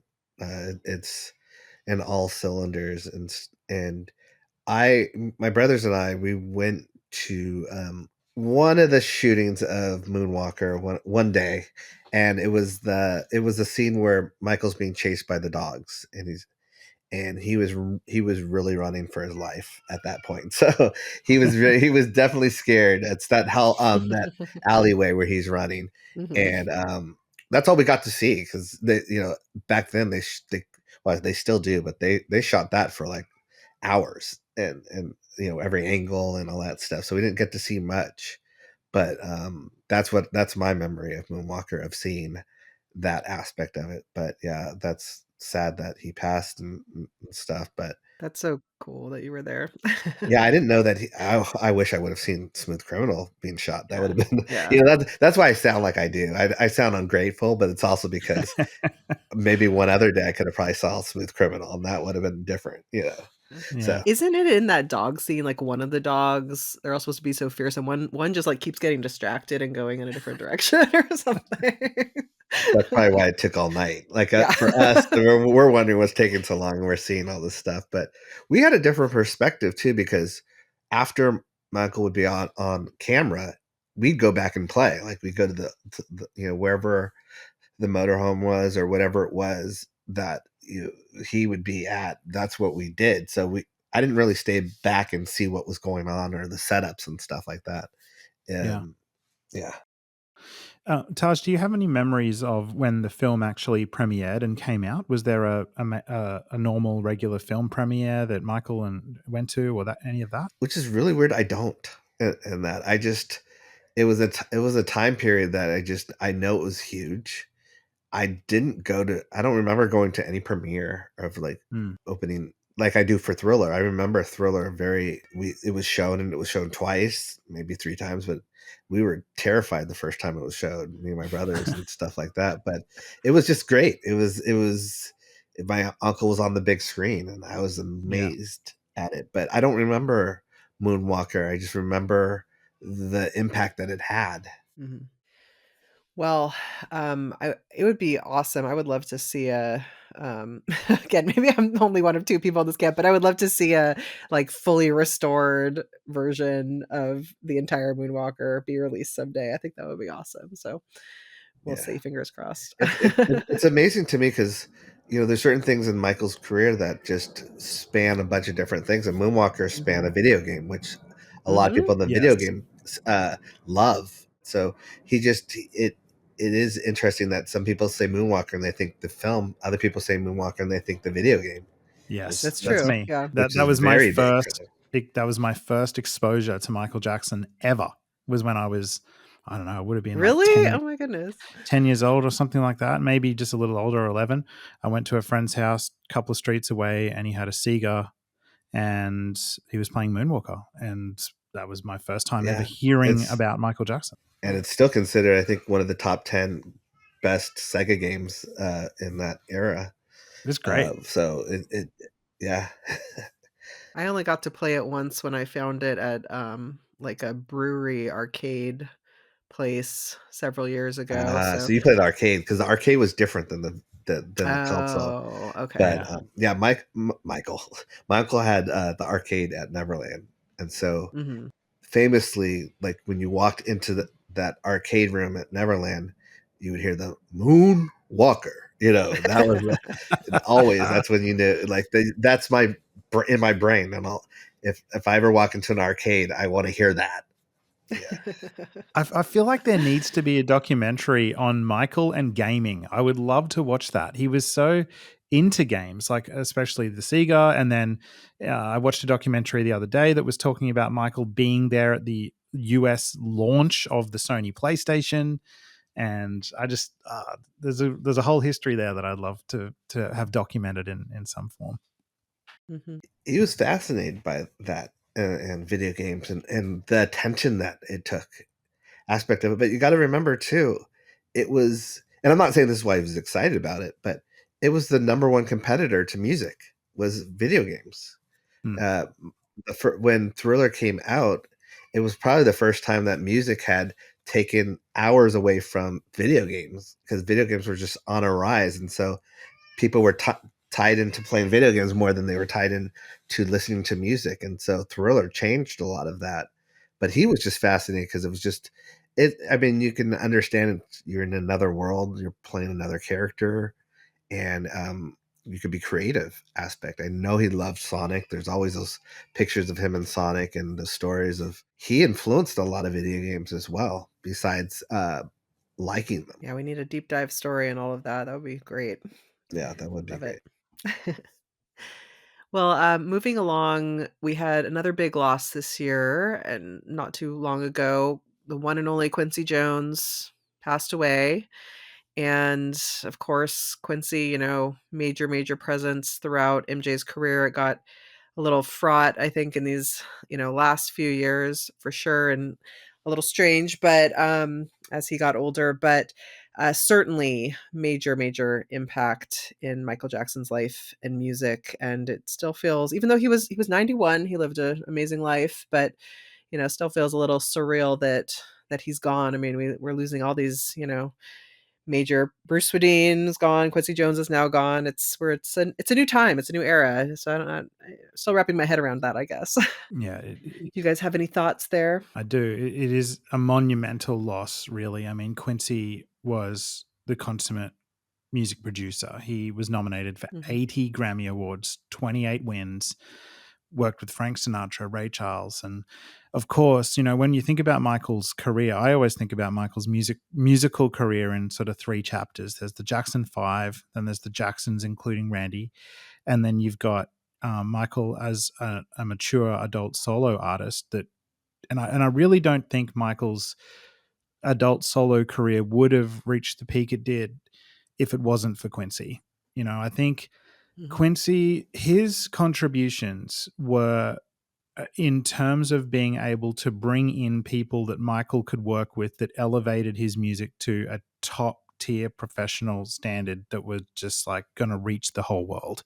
So bringing in other artists like Jerry Hay and of course engineer Bruce Swedien, and he really amassed a whole group of people around Michael that elevated Michael's own written tracks to just this peak level that obviously went on to become, Thriller becoming the biggest selling album of all time. I do think Quincy, that especially from those last few years, some of the comments he made about Michael, he does get a bad rap in the community, but I don't think you can take away from his collaborative contributions, especially in the late 70s and early 80s on Off the Wall and Thriller. He and Michael and Bruce changed the musical landscape forever. Yeah, I mean, he is a divisive character for sure in the fan community, and it was notable when he passed away, the sort of proportion of the fan community that didn't really have much positive to say about him. And I think it is important to acknowledge that he did say some pretty nasty stuff about Michael in not only after he died, actually, but before he died, including that Michael was lying about having vitiligo and sort of making pejorative references to Michael's children's skin color, and things like that. And they were nasty things to say, and you don't know whether it was because he was starting to go senile or if he just was a bit of a prick. But he's kind of a dual character. You know, he is this genius who steered Michael in a particular direction, which certainly set the foundation for everything that Michael became. And Michael will have learned a huge amount from Quincy, which enabled him to go on to produce his own albums as his career developed. But I do have sympathy with the fans as well who don't like him, because he did do things that merited not liking him, and he did say horrible things. So yeah, it's a difficult one. I still don't really know how I feel about it. He's a genius, but maybe not such a nice guy. Maybe we can be steered by the family. I mean, Taj, I don't know how you as a family deal with it when you have somebody like Quincy who clearly had a profound artistic contribution to Michael's career and at some point was a great friend, but goes on to turn to an extent. What are your thoughts on Quincy? That's a good question. First of all, I'm good friends with Rashida Jones. So we grew up with Rashida in our school, and Terrell was in her class probably his whole life. And so we have a completely different relationship. And so it's one of those things that for me, I understand some of the fans being upset, of course. I also understand the impact he had on my uncle's legacy. I don't think it would have been the same without him. For me, in general, I've had to learn to differentiate from a lot of different people that have said stuff about my uncle to what their contribution is or what the world thinks of them. The first one was Robin Williams, who had said some nasty stuff about Michael in the past, and I saw the whole world mourning for him, and I mourned for him because the whole world was mourning for him. Yeah, I didn't take the approach of like, well, you know, he said this nasty stuff about Michael and all that stuff, so I thought of everyone else, and like that's a huge loss to everyone else, and so I feel that hole that everyone else feels, and that's coming from someone that was a fan of his. I used to walk around when Popeye movie came out, and I knew every line in that movie. There's video of it, unfortunately. Probably one of the most embarrassing things that I would never want to surface. But I'm saying that because I've had to learn that some of my heroes, some of the people that I respected the most, especially when it came to Leaving Neverland, really disappointed me. And so I had to come with two different camps in that aspect of it. Really respect the contribution, but at the same time be a little disappointed. Now that doesn't take away from anything. It's just humans are humans and people are flawed. At the time of Quincy's passing, all I could think about was my friend Rashida and her loss, and sent her a message because that's someone that I care about, and that's her dad. And so we've always had that kind of complicated, I'm sure she's not very proud at times when her dad would say silly things about Michael as well, because knowing us in our friendship. So it's that difference of it, but sometimes you can't control your parents, and especially the older they get, the more, the looser they get. But I can say that at the end of the day, I love my friend Rashida. I really do, because she's been someone that grew up with us. And I say grew up with us, it's not like, oh, she was just in our class. She'd hang out at our house all the time and stuff like that. So yeah, it's different. She was at my wedding. It's a different relationship. So without saying too much, I am sorry for the loss of Quincy. He was a genius. His records and his all his stats speak for himself. And that, yes, do I wish he wouldn't have said certain things? Of course. Did they hurt? Of course. But at the end of the day, that's also my friend's father. And so I have to put two things in my head at the same time. Yeah. There's certainly plenty of gray area there. Yeah, and Michael had a complicated relationship with Quincy as well, which I think helps me out, knowing that there were certain people that came around and then he'd be upset at them and then they'd be upset at him.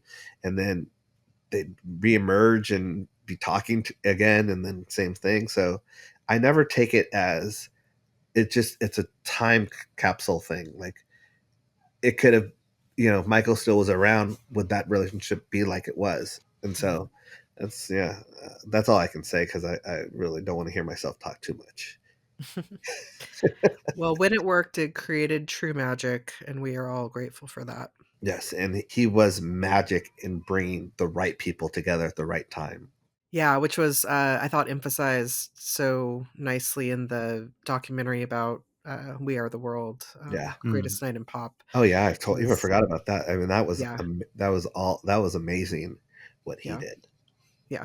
Watching both of them in that film was, just like seeing just the magical presence Michael had just by standing there. Yeah. And then Quincy just like directing the whole thing. Yeah. You could see the incredible dynamic between the two of them.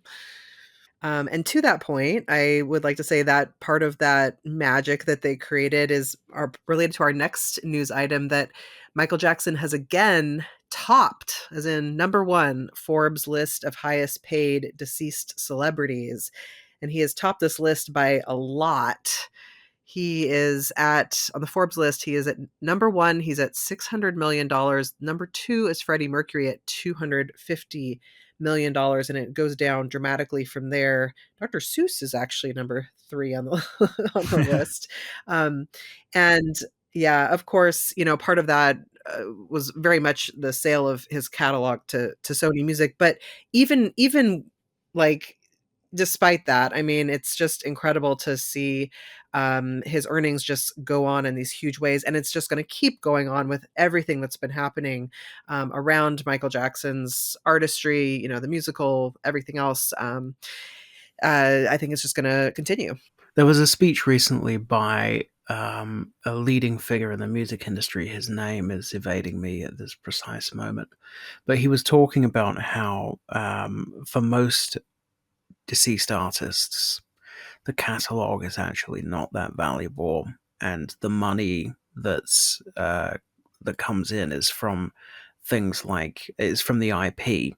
So posthumous musicals, biopics, and all that kind of stuff. But with Michael Jackson, you've got the best of both worlds. So you've got the musical, which is just raking in money on Broadway in London, and on tour in America, and as of next year also in Australia and Germany.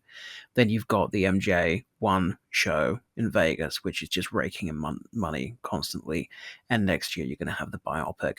So this year's figure is a combination of the sale of the catalog plus the massive value of Michael's IP, whereas streaming is generating practically nothing, because it just does generate practically nothing because the streamers don't pay anyone properly.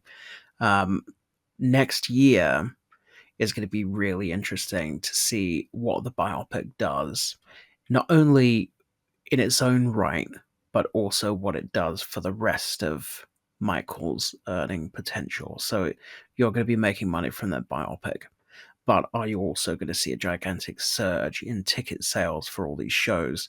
Are you going to see a gigantic surge in the streaming? And are you going to see the estate suddenly pumping stuff out to meet the demand that the biopic is going to generate? So I think we could be in for a bumpy year next year on this front, on the Forbes front. I find this article to be very, very confusing. I don't actually think it's a very well-researched article, because in it says that Michael earned $600 million in the previous 12 months, but then also says that the catalog sale alone was $600 million, but then later says that the US touring version of the musical earns $6 million a week on top of that. And that would be not including MJ1. It would be not including any revenue that the London musical performances are accruing, any music sales. Like, I don't understand how they could say Michael earned 600 million alone just from the catalog, but then exclude any other earnings.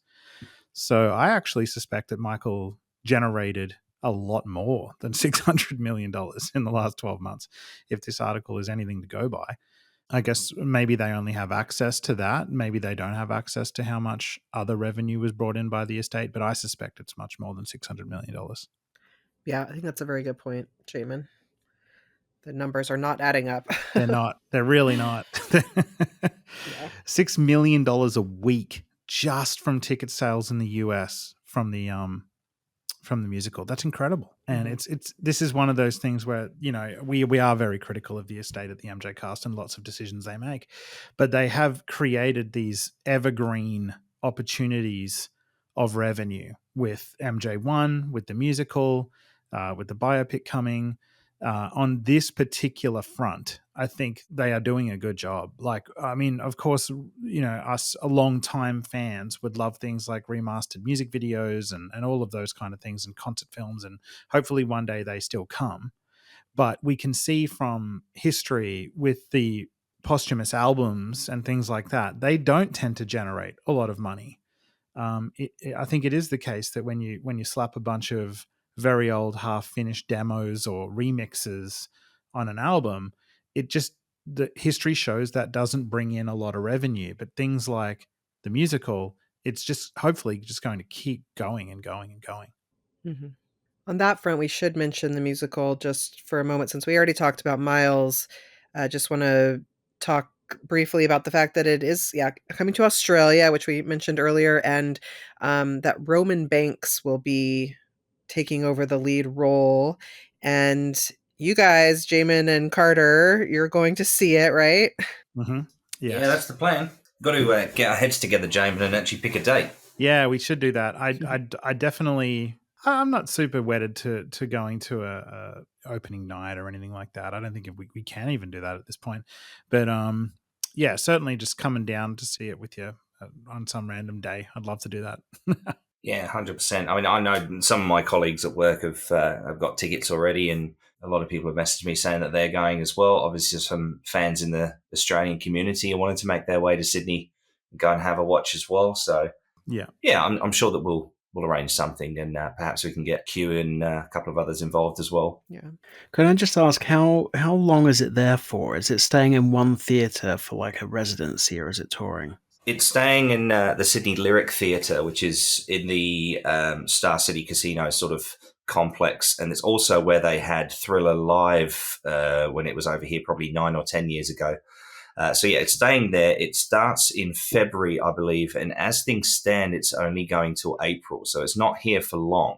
I'm wondering if you're going to get the same show. So, for example, the ones that are installed in a theatre, like the Broadway show, the Neil Simon, and the London show, they have a lot of quite expensive sets and pieces of technology, which I know that when the show went on tour across America, some of those elements were not there. They were missing, I guess, just because of the cost and the logistics of trying to cart them around the country and keep reinstalling them and then taking them down again in different theatres. So if you've seen the show on the tour, you've not seen the same show quite that you would see on Broadway. So it would be interesting to, if it's only going to be there for like a matter of weeks in Australia, I don't know whether you're going to get the exact same experience that you would be getting on Broadway or in London. So I guess we would need someone to go and see it there who's seen both versions, because otherwise you won't you won't know whether things are missing or not. But yeah, okay, that's interesting. Charlie, is this your way of telling me to use my aviation contacts to get you flights to Sydney so that you can come and critique it? There we go. It wasn't, but now that you mention it, yeah, and Taj also. Yeah, that'd be great. Well, I only saw the touring version with Roman Banks, by the way, and I still thought it was quite impressive. I thought the sets were very interesting. It's only certain things that are missing, and I only know this because I know somebody that went to Broadway and then saw it in Los Angeles as well. And things like there were in the Broadway version, there is a gigantic video screen which takes up basically like the whole back of the stage, and creates certain scenery and effects and things, and that just wasn't there for the tour, or certainly wasn't there for the tour when it hit Los Angeles in like late 2023. So just to correct what I said earlier, it starts on the 26th of February in Sydney, and it goes all the way through to what looks like the 25th of May. So yeah, it's not here for too long, but there are still plenty of opportunities to go and see it. It may depend on how it sells as well. Is there something else booked into that theatre afterwards, or is it currently vacant? That is a great question, well asked, and the truth is I haven't got a Scooby-Doo. Oh, okay. Because when England went on sale, they put it on sale for 3 months, and now it's been extended to like 2 years. Yeah, I'm not sure what they've got. Sydney Lyric Theatre is a quite popular venue for musicals to come across, so they may well have something. Like I say, I saw Thriller live there a few years ago with my wife, and it's not a bad little theatre. Well, we can't wait to hear your reviews as soon as that happens. I'm excited. I'm going to have to arrange to meet Jamon under the Harbour Bridge if this tradition of meeting under landmarks is going to be fulfilled. That's right. Yeah, we need a video. Yeah, you're gonna have to bring your Another students proposal. to film it, Jamon. Yeah. Yeah, sure.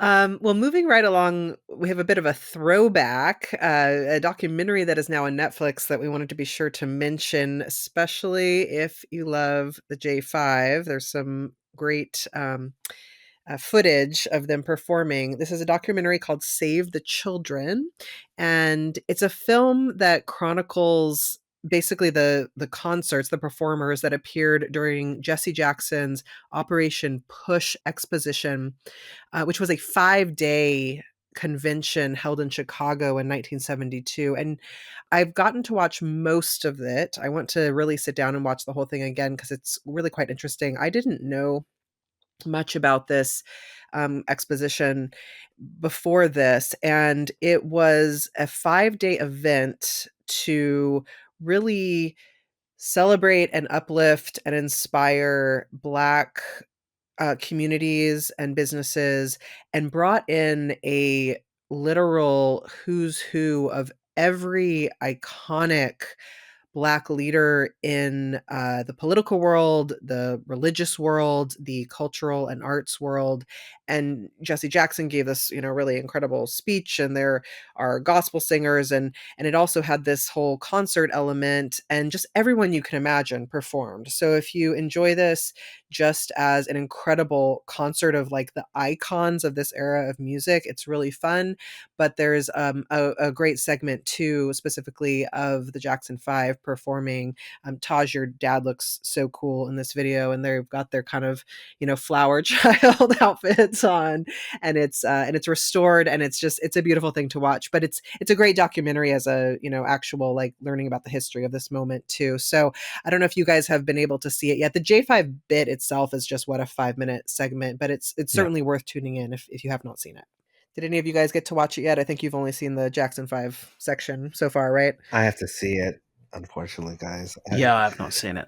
I've only seen the Jackson 5 sections, but it is electric. Like, it is so good. So good. All live, all authentic. The crowd reactions to them performing are just the crowd is just in an absolute frenzy. But musically they sound incredible. They do I Want You Back in ABC, and I just love the fact that it's been filmed in really high quality and then remastered and presented. So just definitely worth watching. I'll probably watch it tonight just because you guys are talking about it, and it's piquing my interest.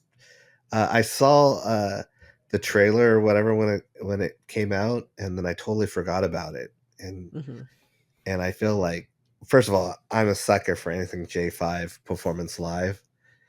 So I should have seen it already. I'm kind of embarrassed.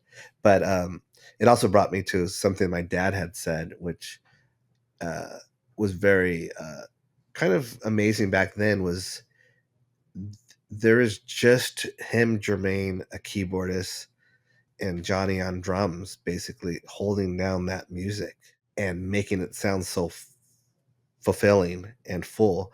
And I know that Randy, I don't know on this one if Randy joined or not with the percussion, but it's amazing how much they were able to accomplish with just anyone that knows music knows that it takes a lot to fill in music aspect of it, especially when you really take I Want You Back or ABC, and there's live strings usually in there and all that stuff. And so there's guitar parts that my dad's playing or the keyboardist is playing that is actually filling in little hidden things of what the strings were doing on the album, so that it doesn't sound like I'm missing a part.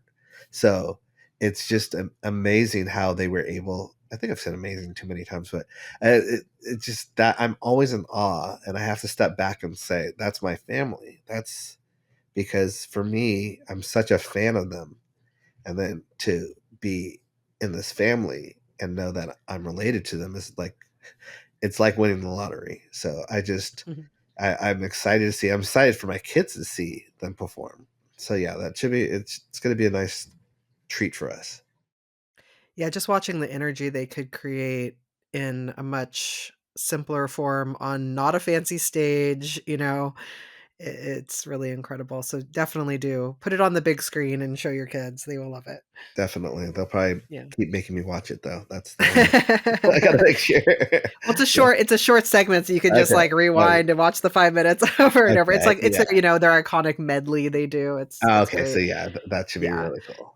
Yeah. And I should say actually the theme of this whole convention was called Save the Children, which is the name of the documentary, because it was really about inspiring also and protecting and parenting well the next generation, which I just think there's a lot of beautiful messaging in some of the excerpts they include of like the speeches and everything too. So it's worth watching. There's a little intro section before it gets into the performances. That's just maybe 10 minutes long. That's kind of sets the tone for what this event was about. That's pretty cool. Great. Well, moving right along, just briefly, I don't know how much we need to say about this, but the fans, they deliver on YouTube, man. Thriller and Smooth Criminal have now surpassed 1 billion views on YouTube, which is pretty phenomenal. I know around Halloween, everybody gets on there and is streaming and watching over and over and over. So seeing those numbers is pretty incredible. I don't know how much that contributes to any sort of monetary gain or anything, but watching the fan interaction over and over for these iconic short films is fantastic. I think it's also interesting to note what you just said there about Thriller getting a boost every Halloween. Mm-hmm. Yes. Yeah. And the fact that Smooth Criminal is up there over 1 billion views without an annual boost. So we've all said that Smooth Criminal is probably our favorite of Michael's short films or music videos. So the fact that it is up there competing with with Thriller, which hasn't that been saved into the National Archives or something like that? Yes, it has. Yeah, Thriller has. Yeah. So how long before Smooth Criminal gets in there? And I'd be interested to see which one's in the lead and whether they swap positions every now and then, like at Halloween. Yeah. Yeah. Yeah, I love looking at those stats. And the Smooth Criminal one's not even a 4K sort of remastered version either. It's just sort of the original one. Whereas Thriller, it's in terrible quality, isn't it? It's like so bad. It's horrible. But with Thriller, it's incredible. It's the recently remastered one that John Landis was overseeing. So hopefully they start to update Michael's older videos to be 4K remasters at some point. That would be really wonderful. But we got to keep pushing because we got to get Baby Shark is actually number one at 15 billion views. Oh, God. So I loaded up the Wikipedia page on the top 30 most viewed YouTube videos, and they're nearly all of them are like kids, songs we would know, as parents. But come on, we got to get Michael at number one. You probably blame my daughter for about 500,000 of those. Us too. Oh my goodness. And I should take back what I said earlier that Smooth Criminal is not as appreciated outside the fan community, because obviously this completely disproves that. So I'm glad it's being streamed even if it looks terrible, but man, they have to put a restored version on there because it's just so visually stunning. Absolutely. Well, 2 years ago when they first said about the 4K version of Thriller and Beat It coming out, and Beat It, by the way, there's probably got another 500,000 views because of my daughter, so thank you, Josie, good work, is that we were told at the time that Billie Jean was being worked on as well. And we haven't heard anything since. So I do wonder what is going on with regards to 4K remastering. Well, that's not the right word. Sorry, Paul Black. 4K versions of. I agree. Those remasters of Thriller and Billie Jean, they're the most exciting things that I've seen the estate do in the whole time we've been doing the MJCast, in 10 years. And they've only done 2. I don't understand. Like, they've got the original film, surely. Yes, I know remastering and restoring is an expensive process, but I think all of us could say that is what Michael would want, right? I mean, he was all about quality and preserving his work for the future. So I just don't get why they're not doing it. If they're making $600 million plus in a year, let's go. You can't make the argument it wasn't worth it. But when you can see that it directly impacts what's going on in a place like YouTube, well, maybe not. Maybe actually I'm making a stupid argument because people don't care because they're watching the bad version of Smooth Criminal. But like, it does matter. These numbers matter, and people talk about it.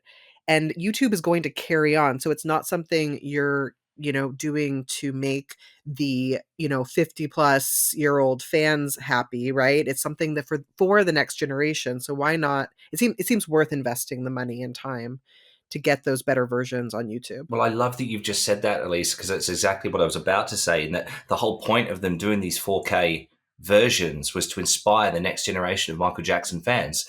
And just in the last couple of weeks, my niece, who is, what is she? She's 9 years old and she does dancing. And she came up to me a few weeks ago. She goes, "Uncle Charlie, you know how you love Michael Jackson?" And I was like, "Yes, I do know how I love Michael Jackson. Tell me." She goes, "We've been doing Thriller." And she's so excited about the fact that they've all been doing dancing to Thriller that every time she comes over now, she's using our living room as a dance floor. Oh, I love that. That's great. They also released, just on the Thriller theme, they also released the Sing version of Thriller this fall, which I have to say was actually really, really cute. And I think they did a great job with it. And my child enjoyed it very much. I did not see that, but I need to check it out. You should, actually. I was quite impressed and entertained and watched it about 15 times in a row with my daughter. So it worked in a way that was like creative, and really fun, and worked for the Sing audience, but also I thought actually was very respectful of the actual short film. It didn't feel like it was trying to get away from MJ in any way. It felt like it was celebrating him and celebrating the legacy of the film. Okay, well, moving along, we do have 2 kind of interesting new projects from Michael Jackson collaborators, and who are both people our whole team really admires and have had, in one case, have had on the show before. So the first is Stephen Whitsitt, who you all will know has been on the show, was a photographer for Michael Jackson. He has just released a whole bunch of new photographs, which he is making available for sale, which have never been seen before. And it looks like, I'm just looking at the little teeny versions right now, but I believe the vast majority of them look like they are from the Scream video. And I think there's some from You Are Not Alone. I think there's a couple others here too. But it's a big collection of photos, and they are gorgeous. If you have not seen Whitsitt's work before, they're just stunning photos, and you can buy them from him. I will say I have one of his photos that I got in a large format a few years ago.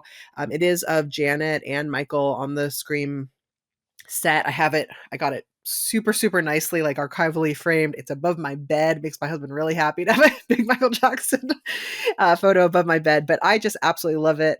And it's wonderful to see more of these available that you can own too. So I don't know if any of you guys have purchased any of his work, but Stephen is a great guy. Please listen to his episode on the MJCast if you haven't. He's just a wonderful, wonderful human being, and certainly want to support him. And also in this case, you can get a piece of pretty unique Michael Jackson related art. I just think he is one of the sweetest people I've ever interviewed. I think he's an amazing person and so humble, and cared deeply about his own craft and being able to represent Michael in the most in his format.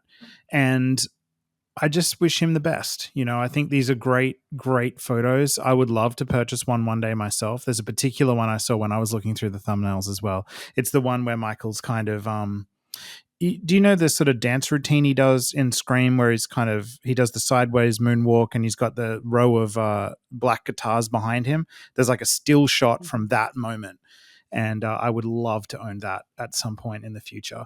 But yeah, I just wish him the best, and I think he's a great person. And if listeners haven't heard our interview that we did with Stephen, there's some great stories in there. I think there's one in particular where he talks about being with Michael in, I think it might have been Trump Tower in New York, where Michael is a cappella singing Childhood for him, because Stephen obviously went on to photograph the Childhood shoot as well.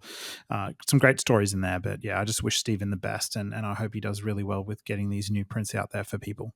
Yeah, and we will definitely have a link to that on the show notes. It seems like Stephen is also doing some other promo stuff right now. He's released a new interview on Dancing with the Elephant blog, and he has some other t-shirts and goodies available on the Kingvention website. He seems to be collaborating with them, so you can learn more there. But yeah, definitely somebody I am certainly keen to support for all the reasons you say, Jamon. I would just say that I remember Stephen's episode of the MJCast as being a particularly good one because he was very candid. He came across as very candid and very honest. And a lot of the time when we interview people on the MJCast, people can come across as being guarded, sometimes having very selective memories, which is always frustrating for us. Whereas when you get somebody on like Stephen or like Carol Lemire, for example, who just is very honest, very forthright, and just answers all your questions, whether the answers are flattering to certain people or unflattering, that's always a lot more fun to do as an interview, and it's also a lot more fun for people to listen to. So I appreciate Stephen for that as well, for the fact that he was such a great interviewee for the podcast. Yeah, it was very heartfelt and open. Well, we have another collaborator, longtime collaborator, who, again, Jamin, this may be one for you to chime in on. Nate Giorgio, who has done a lot of major work with the estate, has just released some new prints, which you can find on the estate's online shop, which are pretty cool. But Jamin, you're the big fan, so why don't you jump in here? I just think his work is amazing. Like I feel like out of any artist who creates work that depicts Michael, Nate is able to capture Michael's essence beautifully, and that idea of Michael's performance. A lot of his work is of Michael performing. So the two pieces that he's just put up for sale, I think, on the MJ store. Currently, one of them is I think of Michael doing Billie Jean. It's black and gold, and it's a front on view of Michael sort of holding down his fedora over his face, and he's got the sparkly glove, and it's just instantly recognizable and iconic. You don't even see any of Michael's features in it; you just see the clothing, but you just know who it is from looking at that. And he worked with Michael for a long time before Michael passed away, actually. He is one of these elusive people that we've been trying for 10 years to speak with. But unfortunately, he's declined our requests a couple of times, and we will keep trying. But I'm actually curious, Taj, if you had ever met Nate or if you know him, because I just think he's a phenomenal artist, and I'd love to learn more about his relationship with Michael. That is a very good question. I don't want to say no because there might be a picture of me when I was younger with my uncle and Nate, but I don't recall meeting him, so I would err on the side of saying no. I don't know him. I think he's kind of like one of those. I remember Michael used to work with another artist called Brett Livingston Strong or something like that, and a lot of the works they created, when you watch like documentaries like Living with Michael Jackson and those kind of things, you can see their works, on Michael's walls in Neverland. So I would love to speak with Nate one day. We'll make it happen, Jamin. Someday we're gonna make it happen. Someday. I do agree with you though that his art really does seem to capture Michael Jackson's essence, and you feel like Michael would have been very like personally happy with any of these new pieces of art we've been seeing too. Yeah, I mean, he's every single year when it's Michael's birthday, and I think even on June 25th as well, Nate will release a new artwork that he's done of Michael, and it's I always look to his account on Instagram or wherever he puts his art to see what he's doing, because I think he just captures the mood beautifully. The way he uses colors is incredible. Just if you're not, listeners, if you're not familiar with his work, literally just Google Nate Giorgio and tap on images, and it will just come up with dozens and dozens of beautiful artworks of Michael. I've just never seen anything like it, really. Yeah, he did the MJ1, right? And Yeah. the Broadway art most recently. Yeah. The estate, he works for the estate. So I think that's one of the reasons he probably hasn't spoken to us. Yeah. Yeah, I think he's the official artist of the estate for all of their projects. First of all, I love the Superman one, or the superhero one that Yeah. he did. And there's another one where it's Michael and there's a sun above him and there's a bunch of kids around him. In terms of, I stupidly showed this to one of my friends, and I was so embarrassed after, because he's like, "Yeah, that's me right there," and it was Johnny Spence. It's on Michael's right ear. He's like, "Yeah, that's me." He's like, "I have a copy of this. Michael gave me a copy of this." And so I wanted to add that to this whole story, because I'd just been talking to Johnny, and I sent him that. I'm like, that's where he told me that story. I think he has not an original, but he has a replica of this. Yeah, the one you're talking about, where it's Michael's portrait, there's a sun above him and then there's children all around him. Yes. I think the first time I saw that might be one of the pieces in the Dancing the Dream book. If I had to guess, I'd say that's when Nate probably first started working with Michael, when Michael was putting that book together. Got it. There's always interesting stories behind the photos as well. Yeah. Well, speaking of MJ1 and Nate Giorgio's art for that, I did want to briefly mention that the show has apparently revamped with some new technology. I haven't seen the show in a few years, and the article about it kind of makes it seem like it's a lot of changes, but Charlie, maybe you can jump in here, because you know someone who's seen the new version and it seems like it's just one small segment. Can you comment on what the actual story is there? Yeah, I was supposed to go in the summer, but I had to cancel my trip. But a friend of mine, Greg Spinks, who's been on the show before, he went a few weeks ago and saw the revamped MJ1. It's something to do with drones. It's something to do with, at some point in the show, so there's a part of the show where it's all about the paparazzi, I think, and maybe they do something with the song Privacy. I've never seen MJ1. And what happens is all these drones fly out into the auditorium and they have all like camera flashes going off. So it's a bit like the audience is in the middle of a paparazzi feeding frenzy.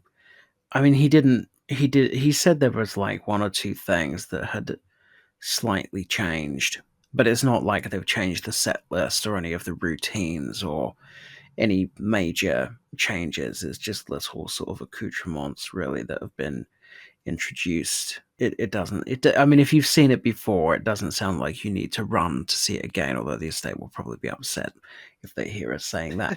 But yeah, it doesn't sound like it's a radical overhaul of the show, let's put it that way. I didn't realize you had never seen it, Charlie. No, I've never seen it. No, the last time I was in Las Vegas, which is the worst place I've ever been in my life, by the way. The last time I was there was 2014. And at that point, I was very much on the boycott the estate bandwagon. And the only reason I really ever dismounted that bandwagon was because Michael's own family started working with the estate and very much softened their position. Yeah. It was there when I went in 2014, which, to be honest, I mean, that in itself is remarkable. That's 10 years ago and it's still there in the same theater and it's still selling out. That's pretty amazing. Yes. But no, I've never seen it. The last time I was in Vegas, I refused to go and see it. So I saw one of the silly MJ betting machines or whatever it was. I went to I think it was the same hotel, because they had some sort of sea life center, and that was the biggest waste of money of my life. It was like a 10-minute walk from the beginning to the end of that sea life center. It felt like I've been mugged. But anyway, so no, I've never seen it. Well, Yeah, it's a good show. The first time I saw it was with right before I got married, with my bridal party, and we were out in Vegas, and suffice to say, I had many, many cocktails because that's what you do, and I was just a bucket of tears through the whole Oh. show. But it was still fun, and I've seen it a few times since then. But I'm due for a rewatch. Actually, it's been quite a while. It's at the Mandalay Bay, right? Correct. Yeah. Yeah. So Jess and I went to see it in 2019 when we were in Vegas. I'm probably similarly impressed with Las Vegas as Charlie Thompson, but there we go. It is what it is. But the show itself, I thought was excellent. I have to say, from what I saw, and given that when we saw it, it was months after Leaving Neverland had just come out, and there was plenty of people, plenty of enthusiasm for the show. And I remember the performance of Billie Jean in particular was one of the most impressive things I've seen live on stage in my life. So, look, take from that what you will. I thought it was very entertaining and worthwhile going to see. So, Charlie, if you ever do brave Las Vegas again, I'd recommend it. I was supposed to go in August. I was meant to be going to the festival whose name Taj doesn't wish to speak in August, but I had a family emergency that happened. I had to cancel my whole trip to America. I had tickets purchased to go and see MJ1, and I never made it. But maybe next year. Yeah. But I will literally be going just to see MJ1 because it is a shithole. I'm sorry, but it is. I won't lie. My favorite part of our whole trip to Vegas was the days when we got out of Vegas and went to the Grand Canyon. Yeah, absolutely. The same thing. Yeah, nice to tick off and say that you've done it. Obviously, I also went around to see the two houses that Michael lived at some stage while he was there, just to tick that off as well. Yeah, I'm not sure I'd be in a mad rush to go back to Las Vegas. I didn't do that. Was there anything interesting about the houses? Only that they were literally normal houses on a street that, unless you knew what was going on there, you'd have no inkling that a world superstar was living in one of those houses. Les Talitha was set outside. Yeah. That's right. Yeah, they nicknamed one of them the Thriller Villa, didn't they? Oh, I didn't know that. Oh, right. Yes. Yeah. We've talked about that being sold recently, I think. When you guys went to see MJ1, I know for a while there they had Diana Walzak's original history era statue in the foyer or something like that. Did either of you guys get to see that? No, I didn't see that. I didn't see that the times I've been there either. It seems to kind of have come and gone. I don't know. Yeah, there was plenty of posters and advertising of the show around the city. But yeah, like I say, I wouldn't even go to Las Vegas for the Formula One, and I'm a huge Formula One fan. Like, I'm not massively enamored with the city of Las Vegas. I'd maybe go again just to take more photos of the place. But no, I'd literally only go to see MJ1, I reckon. It's like a whole city that's a theme park. That's how I felt about it. Like when you walk around a theme park and you can see that everything is made of fiberglass. So like you're walking around you're queuing to get on some ride, and you're walking around what's supposed to be like an ancient Roman fort or something, and then you can just tap everything and it's made of fucking plastic. That's what the whole of Las Vegas is. It's just so right. I mean, you go to these places that everyone says they're the height of luxury. Like what's the one that's got the gondolas in it? The Venetian. You go to the Venetian. Oh my god, it's just such trash. It's just so trash. It's like, oh, you can pay $100 to get on a gondola ride that goes about 30 meters up a plastic corridor with litter bins either side of it. It's like, what? It's just insane. The whole city is completely demented. I'm sorry, it's nuts. What made me laugh about those gondolas, you're absolutely right. What made me laugh about those gondolas is they've got the bloke with the big long pole that's there pushing them along, but you can see the propeller underneath that's actually pushing them along. And it smells like a swimming pool. It's just so, everything about it is so tacky. Everything, even the supposedly posh ones like Caesar's Palace, you're just walking around all the columns, all the big, ancient Roman columns, and they've all got fucking plug sockets on them. You're getting, like, this is so shit. It's like sub Chessington World of Adventures. Oh, I think you guys are missing the point of it. yes. And now, Charlie, this is almost blasphemy. Don't you remember the part of Living with Michael Jackson where Martin Bashir tells Michael that Vegas and the Venetian in particular are tacky? Don't you remember Michael's response to that? Tacky? Are you silly? I actually went into that shop. That I quite enjoyed that shop. I didn't see any, life-size chess pieces or anything like that I could buy a corner of. But I actually enjoyed that shop. And they had the video going of when Michael was there, and they were very respectful towards him. And, big shout out to our friend Michael, that sort of thing. We miss you. I wish I'd seen that shop. I never saw it. I just remember the footage of the manager rubbing his hands together when Michael's going around choosing all the different things. He's like, yes, more. Man. What a creep. Yeah. Like, how much has Mr. Jackson spent here? I'm not at liberty to say. Good answer. He salivated. Yeah. Okay, guys, we're moving on from Vegas. Move us along, Elise. We're getting in the weeds. Okay. Well, we're going to move on to the last group of our news updates, which most of these are legal updates. And so, Charlie Thomson, I'm going to absolutely want your voice here. First of all, a really important and actually quite devastating case that, most fans certainly know about. We wanted to discuss an update regarding the Jordan Neely murder case. Now, just in case you don't know, this was an incident that happened in May of 2023. Jordan Neely was pretty well known in the fan community. He was killed on the subway by a 24-year-old United States Marine Corps veteran, Daniel Penny. The situation with Jordan Neely, again, just in case you don't know, is he was maybe not the most stable person, but he was having some kind of outburst on the subway, but never did anything violent towards anyone. And there has been a verdict in that case, which is very disappointing and which I think is important to keep in the spotlight and talk about for many different reasons. But Charlie, maybe you can jump in here because I know this is something you know a lot about and would love to hear your insights on the verdict. Well, apologies in advance because it's a deeply depressing story and sort of in keeping with the deeply depressing trajectory of the United States of America at the moment. Yeah, so Jordan Neely was a 30-year-old homeless black man in New York with a sort of a collection of mental health problems, which included schizophrenia, depression, and PTSD.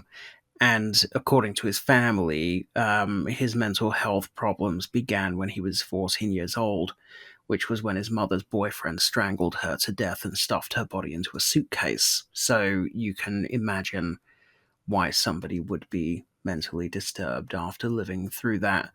He grew up troubled, he was homeless, and the way he made enough money to buy food and sort of just survive was that he used to busk in Times Square and in the subway stations, and his act was a Michael Jackson act, so he used to dress up as and dance like Michael Jackson.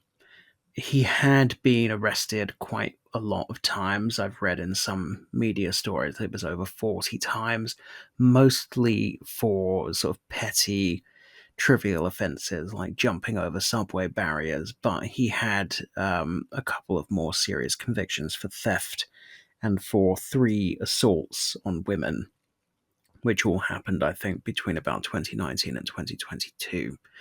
But in May last year, he was on a subway train in New York City and he was behaving erratically, and witnesses said that he had started shouting very loudly that he was hungry and he was thirsty, he had no money, he was ready to die, and he started like throwing things around the train carriage, like trash, like throwing pieces of rubbish around the train carriage. Although he didn't attack anybody, some passengers were left in fear that he could become violent. And at that moment, a white guy who, as you said, Elise, was a trained soldier, his name was Daniel Penny, he came up behind Jordan Neely and put him in a chokehold so that he couldn't breathe. You know, arguably, had he done that briefly, it might have been a reasonable act to contain the situation until somebody with the right authority to intervene arrived. But what Penny did was he kept Jordan Neely in this chokehold for about 6 minutes. And as he was choking him for 6 minutes, there were bystanders, witnesses, people started filming. And in the videos that were captured, you could hear people shouting at Penny that Jordan Neely couldn't breathe and that if he didn't stop it, he was going to kill him. But he just carried on, a bit like the George Floyd murder by the police a couple of years earlier. And he did choke Jordan Neely to death. He kept him in that chokehold until he died. And the medical examiner found that the chokehold was the cause of death. And so Penny was charged with manslaughter in sort of racially divided USA and, increasingly politically divided along racial lines USA of the last few years. That turned him into a bit of a folk hero, a bit like Kyle Rittenhouse, the guy who killed some Black Lives Matter protesters. This guy became a bit of like a pin-up for racists all over America who regarded him as a hero to like the MAGA movement because he'd strangled Jordan Neely to death on the train. And a lot of people were calling it a lynching. And Reverend Al Sharpton actually gave the eulogy at Jordan Neely's funeral and said that this is just the latest in a long line of horrific killings which demonstrate the lack of value which is placed on Black people's lives. Because even if someone is having a mental health episode, maybe you ring an ambulance, you don't strangle them to death. So the trial happened in the last month, and last week Daniel Penny was acquitted by the jury. They found him not guilty of manslaughter. And what had happened at the trial was that his defense lawyers invoked basically the same defense that the cops in the George Floyd murder trial had invoked, which was that they went through Jordan Neely's back history, his medical history, and found that he had a couple of underlying medical conditions and got an expert witness to come in and testify to those underlying medical conditions. And they argued that maybe he had died of those underlying medical conditions, and the fact that he was being strangled for 6 minutes by a trained soldier at the time of his death was a coincidence, and the jury bought it. So it has caused huge ructions in America. People are disgusted, and rightly so. And what's made it worse is that in the wake of the acquittal, Donald Trump and his running mate, J.D. Vance, invited him as their guest of honor at a football game to celebrate and congratulate him on his acquittal. And he attended the football match alongside of a host of other far-right figures who are going to be participating in Donald Trump's government, like Elon Musk and the conspiracy theorist Kash Patel. So a very ugly, depressing, and sad state of affairs. Really, there's not much that can be said about it apart from that it's just a completely horrendous and disgusting situation and frightening. I agree. It's very depressing. I think the most important thing we can do is to keep talking about Jordan Neely and his life and this case. But America's a sad state of affairs right now.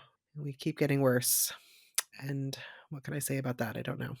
Yeah, is horrific. It's just horrific. And the fact that the president in waiting would react to the verdict in such a way is really frightening. It just tells you the direction that they're going in. Yeah. The good news is you live in California, so you'll be more insulated than most from this. Yeah, sort of. Seeing the election results was not particularly encouraging even within California, but fingers crossed, Yeah. Did you guys have any other comments on that? No, Not for me, no. I just think that was really well summed up. So thank you, Charlie. And this is something that Michael was shining a light on in the mid-90s with They Don't Care About Us. And, I think Mm-hmm. there's a great quote from Michael somewhere that says something about, anger is an important thing to feel in these moments because it's the start of a shift of consciousness in the public so people can do something about this. And I think you're right, Elise. We have to keep bringing awareness to these horrible things that are happening to Black Americans every day. And it's wrong and it needs to stop. And the fact that this story didn't really it got press. It was even on the cover, I think, of New York Magazine at one point, with this kind of heartbreaking image of Jordan Neely. But still, I feel like this story has kind of disappeared a little bit. It should have gotten a lot more attention, I think. So yeah. Anyway, we need to keep talking about it. We have a couple other legal updates we want to continue on. We're going to be a little more depressing here, but then we'll move on and start wrapping up a bit. So there is an update in the ongoing legal proceedings with the Safechuck and Robson cases. Charlie, you will do a better job of summarizing than I ever could, so maybe you can speak to that as well. Well, this one is easy to summarize. So essentially what's happened is the trial has been delayed. So the Michael Jackson estate, I say the estate, when I say the estate, I'm referring to the respondents in the case, which is actually the companies as opposed to the estate. But who runs the company is the estate. So it's just a legal bullshit thing. But anyway, so the estate had been saying the trial needs to be postponed because there is just an astronomical amount of evidence that has yet to be disclosed and scrutinized. They appear to have won that argument. The judge in the case has put back the trial to a date in 2026. So there will be various legal arguments back and forth continuing over the coming year or so, which is more of what we've had for about a decade now. But that trial will not be going ahead until 2026 now. And maybe that's why Leaving Neverland Leaving Neverland 2 was announced and then didn't happen, because I would imagine that the primary intention of Leaving Neverland 2 will be jury pool poisoning. So they will be working together with their videographer to make sure that that footage, that polemic is issued at a time when it will have the maximum adverse impact on the jury pool for the respondents, the Michael Jackson companies. And so there's no point putting it out in 2024 if you're now not going to trial until 2026, he said with his conspiracy hat on. So yeah, that's the news, basically. It was supposed to happen in 2025. Now it's not happening until 2026, and there's not really much else to report. Well, thank you for that. And in one last legal update, interesting development that recently, maybe a couple months ago, the Michael Jackson estate revealed that it was taking 5 people to court over what it suggested was a plot to extort it by threatening to make abuse allegations. This is something that there was a ton of speculation about within the fan community, not a lot of clarity. So Charlie, I'm going to pull you in one more time to speak to this issue, and we want your very amazing perspective and insights on this as well. Thank you. Okay, so what I'm going to do is I'm just going to refer listeners to episode 170. So episode 170 was called That Broken Guitar String, and it was one of the episodes that I did with Gratian Demek this year.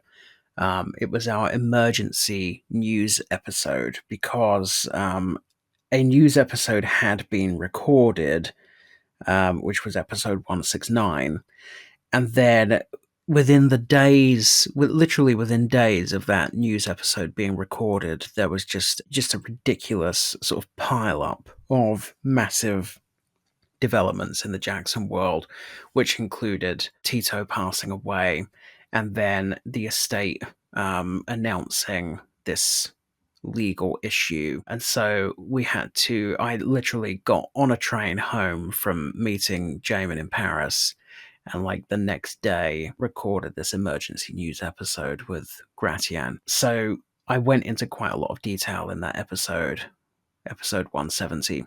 So anyone that wants a detailed explanation of what's happening there, as far as we know so far, because not a lot has been made public, that's where to go and listen. Okay. Have there been any updates since then? I don't think so. No, complete silence since then. Okay. I am curious about Taj, your perspective on this development, because the speculation was in articles that were being released at the time were that the people that were threatening to accuse Michael Jackson of impropriety were some of the Casio family. So I'm curious, you've met the Casios in the past. I'm curious how closely you and your family members were following this story, and whether you've got anything you can reveal to us about what you knew about it behind the scenes. I can't say much. I do think that Damon's podcast came in at the right time.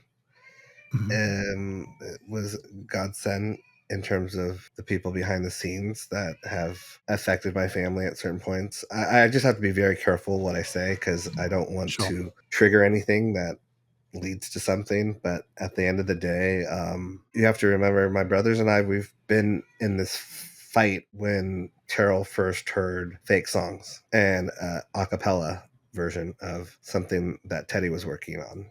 And nothing surprises me since that point. Yeah. My tongue is tied, unfortunately, right now. You know me, I will go in when I need to go in, but I don't want to light the fire either. Yeah, I understand. And with the release of that podcast series, Faking Michael, I think everyone needs to hear it. Everyone, and it does need to go beyond the fan community, because it's so it's done so well, and so much research and so much interviews, and I want to give him his flowers, because really this is very investigative and very patient. He made sure that it wasn't put out just to be put out, that it was done right. And I was fascinated, because I used to listen to podcasts all the time, and then I stopped listening to them because of just time takes away time with the kids and all that stuff. But I couldn't stop listening, and I had even forgotten some of the things that we had said earlier on, and I was so happy that it was captured and that he did such an incredible job with it. And how was the podcast received by other members of the Jackson family? Have you spoken to anybody else within the family about it? I know my brothers have listened to it and they enjoyed it, but at the same time, it's one of those things that's so close to home, because we were considered the villains of the story back then. We were the ones that were stopping a Michael Jackson project from happening, and so we had a target on our back. I remember Roger Friedman was very nasty towards us, and he called us jealous, and because we hadn't done songs or written songs for Michael or whatever it was a little of a character assassination on our part, as has-beens. And we had to sit there and listen to some of this stuff. And the hardest thing for me was that when Leaving Neverland came out, as Charlie was so fortunate to remind me, a lot of those people that were trying to bury us were people that I had to work with to defend Michael, and the same agencies and stuff like that. And I had to put my pride aside and swallow a big pill, knowing that these same people had said harsh things about me and my brothers, and those same people I was taking phone calls about to kind of see what shows I should go on and all that stuff. So I do think that I'm someone that has to see the bigger picture of things. But at the end of the day, that was a time in our life when it was very hard. And then once the fans heard it, that's when things turned around for us. But there's a long period of time where the fans hadn't heard it. We were screaming at the top of our lungs, and we were vilified. It was hard. It was a hard time. Terrell took it the worst, because Terrell was out there front row and center taking arrows for my uncle, and being called every kind of thing, and even burning bridges with industry people. Like, he sat there and and people that he knew he had to work with, or that had a lot of power in the music industry, he had to tell them, no, this is wrong, and I'm not letting you do it. Yeah, I mean, he talked to us about that around losing a friendship with one of his closest friends, Teddy Riley, over what was going on, which obviously is documented in the Faking Michael series as well. But yeah, I mean, again, thank you for being on the front lines all the way Yeah, through and that. so just I know that's a side way of answering your question, but I've promised a few people that I will not be talking about certain things as of now until there's a time or reason really to talk about it. Understood. No, thank you so much for that, Taj. We appreciate any comments you can share. So thank you. This is actually probably a good time to mention that Damian Shields and Dan Villalobos, the two guys behind the Faking Michael podcast, have submitted the show for various podcast awards around the world. I can't remember the exact names of the different ones, but we'll make sure to link in the show notes how you can support them in those submissions. They're not cheap to submit to award shows. And also, I think there's even like a People's Choice Award for one of the publications where you can go and sort of vote for the show as well. So we'll make sure to have a link for that in the show notes to really honor those two guys and the incredible work they did around that series and getting the truth out there around Eddie Cascio, James Port, Jason Malachi, and the fake Cascio tracks, as they're called. Yes, and also we can't mention Faking Michael without also mentioning the hero of the whole story, Vera Serova. Thanks to Yes. you, Vera, if you're listening. You're the reason for all of this, really. Yes, thank you, Vera. Yeah, Absolutely. and thank you for saying that, because for me, the unsung heroes for a lot of these stories are the fans. When it really comes to Michael and his legacy, it's the fans. It's them not accepting no for an answer and going way beyond what they should be going and fighting. And I've seen not only the outcome, but when you guys were mentioning the Broadway play or MJ1 and all these things exist or are still running because of the fans, because of their fight. When everyone else was running for the hills, the fans were there fighting. And I think that is the testament to Michael's legacy, is his fans. And I don't even think fans is a strong enough word for that, because I've seen other fandoms and they fight, but it's more, there's not that connection when it comes down to it. And with Michael, it's going beyond the Call of Duty and really just making it personal.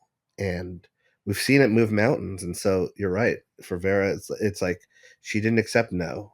And most people would have quit after the first no. And that is the difference. And there's something sweet about Michael's story, about him being such a fighter, not quitting, that his fandom and his fans are used to it, are used to, whether it's her or Damien, it's like they've been thrown so many grenades and stuff like that, and they still keep going.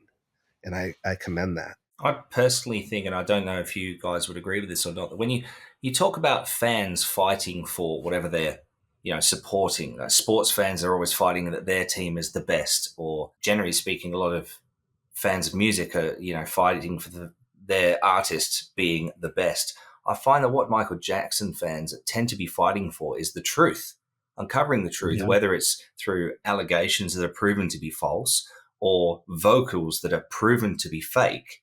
The work that the fans do in researching the truth of the matter is what's really important here. And I think that Damien in particular, and obviously the wider team, which involves people like Jamon and Q and Dan and others, the work that they've done to fight for the truth in this instance is something that seriously needs to be commended, like with awards. And this deserves awards, this podcast series. The truth is so important, and you're right, that is the thread behind it, because I know even with Terrell, when he first contacted TJ and then contacted me, kind of double checking his ear, he was 100% always on one page. That's not my uncle. And he would just wanted confirmation with us too. And right away we knew it as well. But it's the same thing. We're fans. And Terrell knew that was my uncle's discography and that they were not going to get away with it. He kept saying they're not going to get away with this. Now, you guys took it to a completely different level of it, because at some points our hands are tied and we look like we're going against someone's best interest or a family member's best interest, or paint the picture or whatever it's going to be. So it really comes down to you guys that will take that and really shine a light on it, but also not give up the tenacity. How many years was it? 14. Yeah. Really, Knew someone knew the 14 long answer. years. But a lot of good things have Yeah. come out of it. You know what I mean? Like, it's a horrible thing that happened to Michael, and terrible, really. But, you know, there's always a silver lining. And the MJ cast as a production exists because of this in a lot of ways. Because when we started working on it as a part of the team that used to be called the Truth Untold team, with Damien and Dan and different folks and James LA, and when we started working on this project, this is where, you know, I developed a passion for speaking to people that knew about Michael, you know, and wanting to capture their stories. So yes, it was a horrible thing that happened, but in our little circle, it brought a lot of people together that created a beautiful friendship group that's like a family today. The MJ cast wouldn't exist without it. So that's the silver lining that I look at it from. Love it. Yeah, I love that. I want to use actually this as a perfect little segue to you, Taj, because you are also, of course, fighting for the truth. So, can you give us a little update on writing history? I know you have a live stream coming up, which maybe you can give us the info on so everybody's fully aware of that. And anything else you want to share on your own project right now? Yeah, well, the live stream is I think it's a Friday. It's December 27th. It's at 11:30 LA time or Pacific Standard Time. And really, yeah, well, I can just say what one of the themes of it is just it's kind of what I just talked about in terms of with the fandom, with the people that have been there to defend Michael and his legacy. I think it's very important to remember that because there's a lot of things going now that I said a year ago the tide was turning on a live stream, and I got a lot of slack from people that said, "No, what are you talking about? I still can't talk to my friends about this." And then maybe it was 2 years ago, but it was when the Broadway play was just about to come out. Because I'm privy to stuff that you guys aren't privy to down the pipeline of certain things, or knowing how many documentaries are coming out about Michael and all that stuff, or just in general. So I'm constantly, it's like a chess piece that you have to move around. And at the end of the day, you have to be different enough to still warrant why you're out there doing your version of something. And I'm confident enough to know why I'm doing it. But yeah, there's like 5 or 6 different documentaries that are supposedly in the works about Michael. Now, that doesn't mean they're all positive or negative. I don't know, but I do know it's that's beyond also the biopic. It's going to be a little of a crowded field, and I can say one of the things that even with my project they were worried about was that I was going to cause confusion with the movie.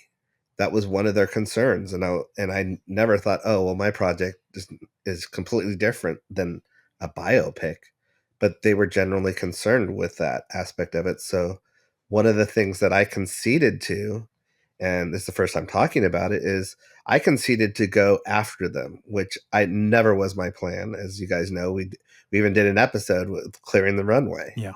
I always wanted to go before the biopic. That was the whole idea behind it. But they were scared that it was going to cause people to wonder, is this the biopic? And it's like, no, this is the docuseries or the documentary.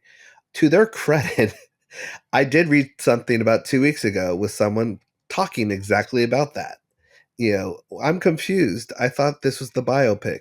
And so I never thought that. I always thought, well, that's so obvious. They're two different things. One's acted and the other one is a documentary. But I guess in public world, people do confuse certain things. And so it was hard for me because once that biopic did get pushed back, I had promised that I would come out afterwards. So that pushed me back in a way that I was like, should I come out, try and come out before still? But I had made a promise that I would come out afterwards because that was one of the things. And I'm trying not to say too much, but I was considered, how do I say this in a political way? Not a threat, but noise.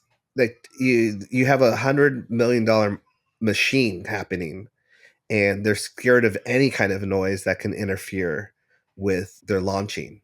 And so that was one of the things that I conceded to was I'll come out afterwards. and it wasn't the best plan for me, but at the same time, I didn't want to be accused of sabotaging the biopic at all, which I didn't think is possible anyway. I've only talked good about it, but at the end of the day, I do. But when you want say it to- they thought you were going to sabotage, sorry, when you say they thought it would be too much noise, who's they? Who are you talking about? Do you mean the estate executors or the movie studio?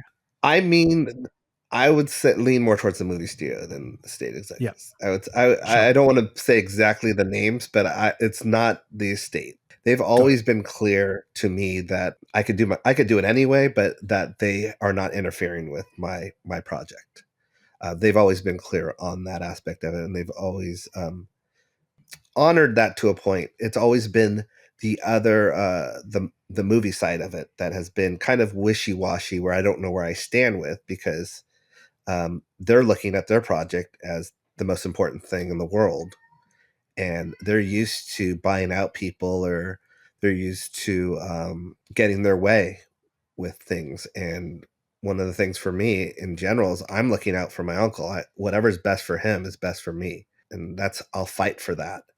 And so it was just different. I had to really wrap my head around, what is there any benefit of going afterwards, and what can I do? And there is some benefits of going afterwards, because a lot has changed in the climate, and some people have popped their heads up again, and so things could be addressed differently in certain ways. So I am kind of grateful that happened, but at the end of the day, it did cause my project to shift, and that's why I always say I call on people when it's time, and I don't waste people's time when it's not time. But there's a lot behind the scenes that shifts all this stuff.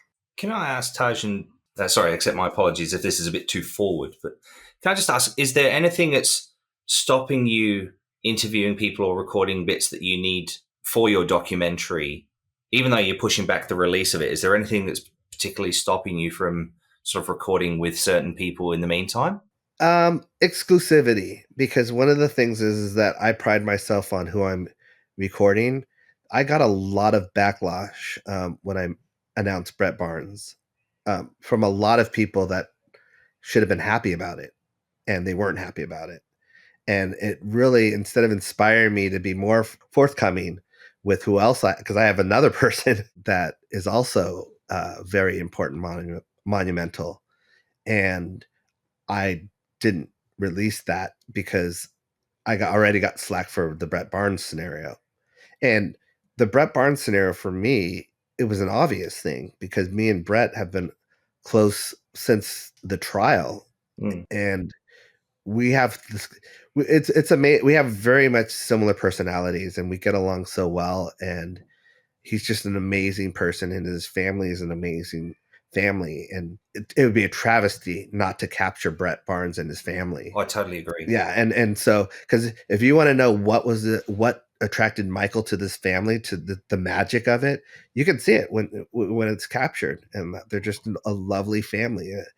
And yeah, I knew it was risky releasing that, but at the same time, I didn't know that certain other people were going to get upset about it. And I know I'm talking in code. It's just, I want, in some selfish way, to let those people know that I don't alter my thing for like what they say, but I do alter my strategy for what they say. For me, it's the same reason of knowing that when I found out that Dan Reed's people were watching my live streams, it did alter what I talk about in the live streams, because if I don't want to give him ammunition, but I also don't want to change me. So it is that kind of thing of me being someone that loves giving Christmas presents early and watching people open them. That's always been my style, to having to wait and be secretive, which is totally not what I, as a fan of other things, like. I like to go on that journey with people. And so it's been a difficult thing for me to be so secretive. And it's been a difficult thing for me to be careful of who I interview, because it will get out.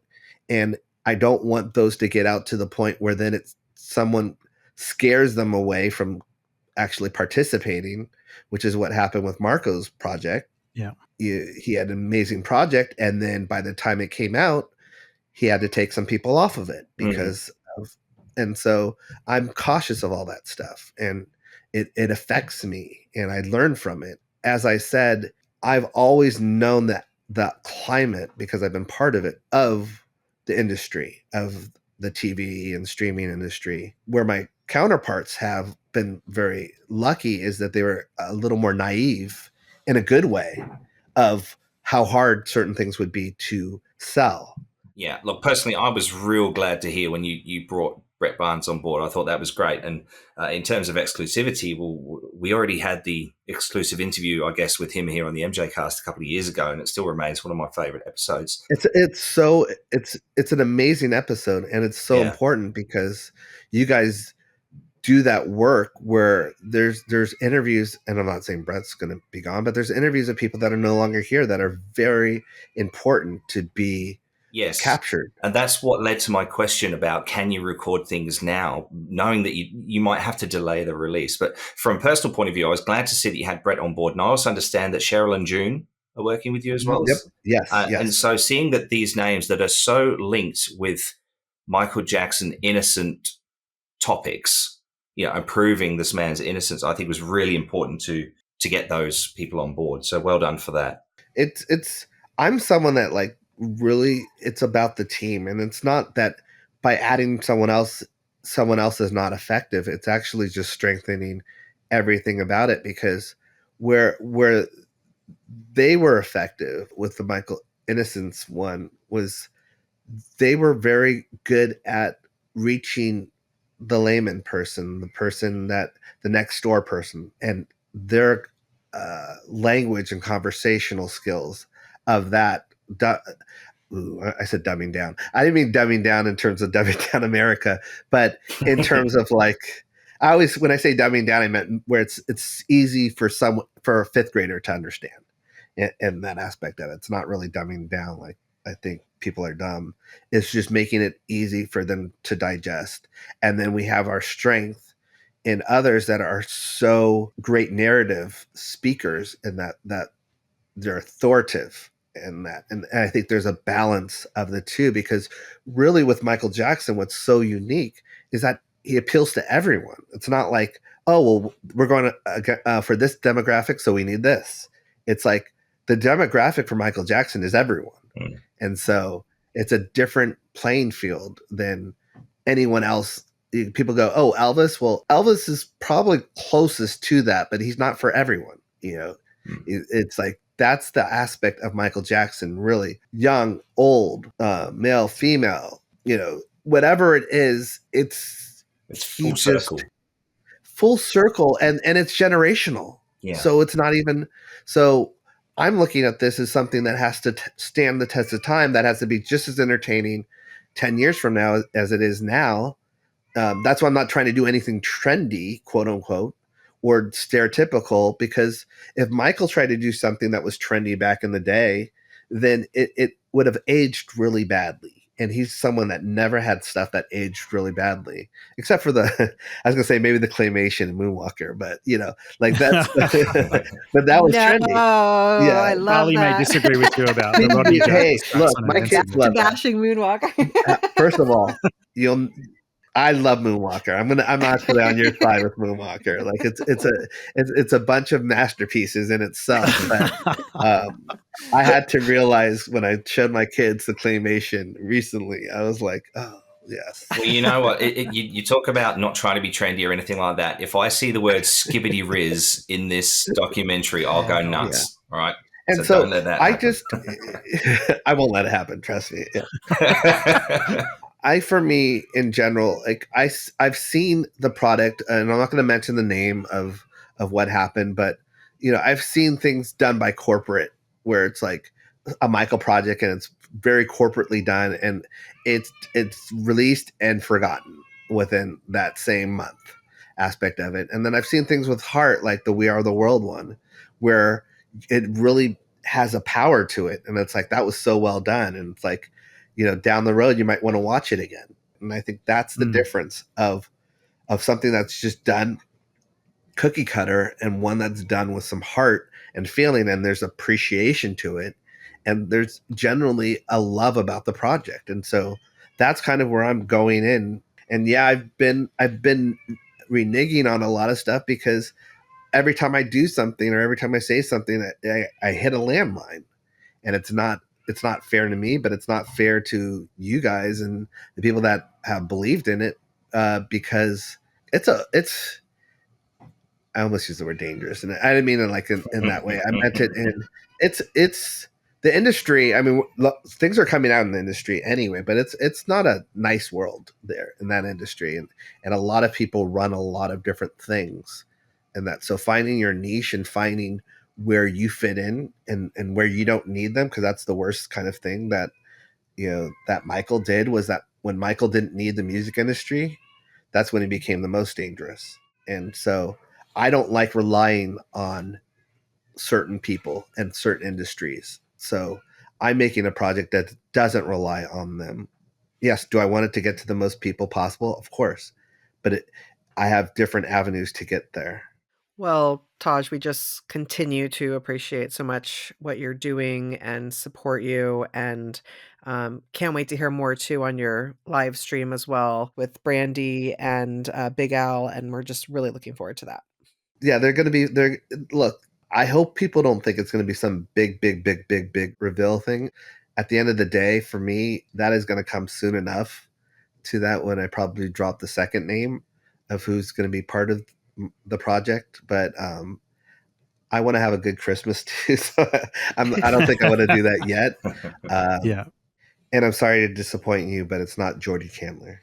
I'm all about building an army and building the biggest and the best, just like Michael did with his music. And I can say that this is not only going to be a project that you see the love and care of it, but I'm hoping the longevity is what really is captured in there, because it's for my daughters and then their kids. It's to kill all of those rumors and lies, basically, to the point where hopefully we the next generation doesn't have to deal with it or live with it. Yeah. Well, again, Taj, we are here for you. We, however long it takes, whatever updates you have, we are here for it. Don't say that. I guess, yeah, it's got, for me, it's good. Yeah. I'm anxious because it's something that's haunting me. As I said, 2025 is around the corner, and we have other projects that I want to do as well. So, but I've committed to this, so it's like pushed everything. So yeah, it's in the forefront. Well, we're excited for whenever it comes, and again, thank you for all your commitment, and for enduring all us fans too. Yeah, we're gonna, I think, kind of start wrapping up our show because you guys have stuck with us for a long time. Although this is not quite like we used to have like 6 hour, I think. Oh my God. Don't do it, Elise. Don't do it. Don't even say it. Don't suggest. Should we reopen the door to part 2? No, I'm not going to do it. We're going to start to wrap up. And on that note, I would like to bring back one of my favorite little segments of our Christmas special. And that is the wonderful annual bloopers section. Woo. Let's dive in. Woo. It is much better than any other documentary we've seen the Michael Jackson estate release, in my opinion. And I think that's because, for me, it's about hang on a sec, my daughter's singing. Livy. Well,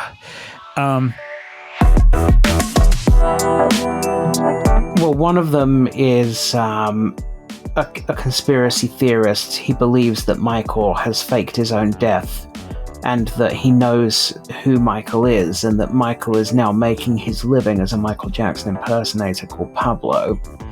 Sorry, cut that laugh out. Michael's collaborators and people who worked on various projects who are, music. Sorry, my dog's starting to go a bit insane. Today, the first 11 episodes dropped. Hang on, I hate that phrase, dropped. Today, the first 11 episodes were released. Yeah, great points, Andy. And let's not also... you can tell I just woke up. One of the things I'm most proud of is Sorry, Danny, just adjust your microphone. It's like you swallowed it again. Sorry, if you just go a bit further away from it. Is this better? Much better, yeah. And if you pick up from one of the things I'm most proud of. Okay, no, so I think one of the things I'm most proud of is sorry guys, you keep talking. There's a security guy in at my window trying to talk to me. I'll be gone for a little bit if you guys keep talking. And the amount of airtime that he gets is just ridiculous. And the way they try to confect it into this sort of drama. Oh, that's my stomach crumbling. But we definitely want to get the fans involved. All right, Andy, you want to take over from here? Yeah, I mean, who wants to ask for money? It kind of, as being very knowledgeable about the subject. And isn't there actually a Prince sample, his voice at the start of the "What's Up With You" song? Yeah, it's from Thieves in the Temple. Yeah. Temple. Yeah. That's amazing. Can you hear that on my microphone? I didn't hear that. No, what was it? Okay, don't worry then. Do you want to say that line again? It's like someone's boiler or something. So essentially, just as well because I was running around the ranch, spitting obscene language. Why? Because one of our friends, so there was Brian and Adam, and Adam was trying to play it cool and professional, and Brian was just chilling, and Brian went on the carousel with us, and he went on a kind of giant horse, big cat looking thing with a fish in its mouth. That was the one he was riding. So I was just screaming, and I'm sure you guys won't put this in the podcast, and I pointed at the fish and then at the cat, and I was just screaming, "Fishy! Pussy!" And I was just like off my head with excitement. So it was just as well Michael wasn't there. Yeah, Danny, you're probably the reason he didn't come out in the end. I'm sure. Stay away from the weirdo. The weirdo with long blonde hair. All right, Charlie Thomson, it's been wonderful speaking to you for a few hours to kick off season 11 of the MJCast. Got to pinch yourself for that one. Is it? Where can people find you online? 10. Is it season 11? Let me check. I don't even know. Oh, how bad is that? I'm sure we're now season 11. I was just focused. I was so focused on what I was supposed to be doing. That was my that was my sphere of influence, and that's where my attention stayed. Bobby, we're still hearing a tiny bit of like something maybe jingly. Hold on one second. Can you hear it? Is it that it? No. Is that what you're hearing, Jamon? No, it's more high-pitched. Are you wearing any watch Sounds or anything? kind of metallic. Okay, I have on a chain, but it's a real thin one. Nice one, 2 chains. I was doing that on 2 hours sleep, so I kind of came out of it thinking that I was... Sorry, can I just get you to repeat that? I think somebody's phone's not muted. I'm texting the group chat. So. Oh, right. I think it's Danny. Are you able to stick your phone on silent? My phone is on silent, but hold on, it's the messages. How do I mute the messages in... it's okay now. I just won't laptop? send another one. And one that jumps out to me is Huey Newton. Nah, Huey Lewis. Sorry, one that jumps out to me is Huey Lewis. That is not him. Sorry, can you hear my son crying in the background? I can, don't worry. We'll just take a pause for a second. But where you got up to, that's fine. You mentioned earlier that you had a baby son, so I'm sure the listeners will understand. Okay, his name is Grat Majesty. No, not really. That's not true.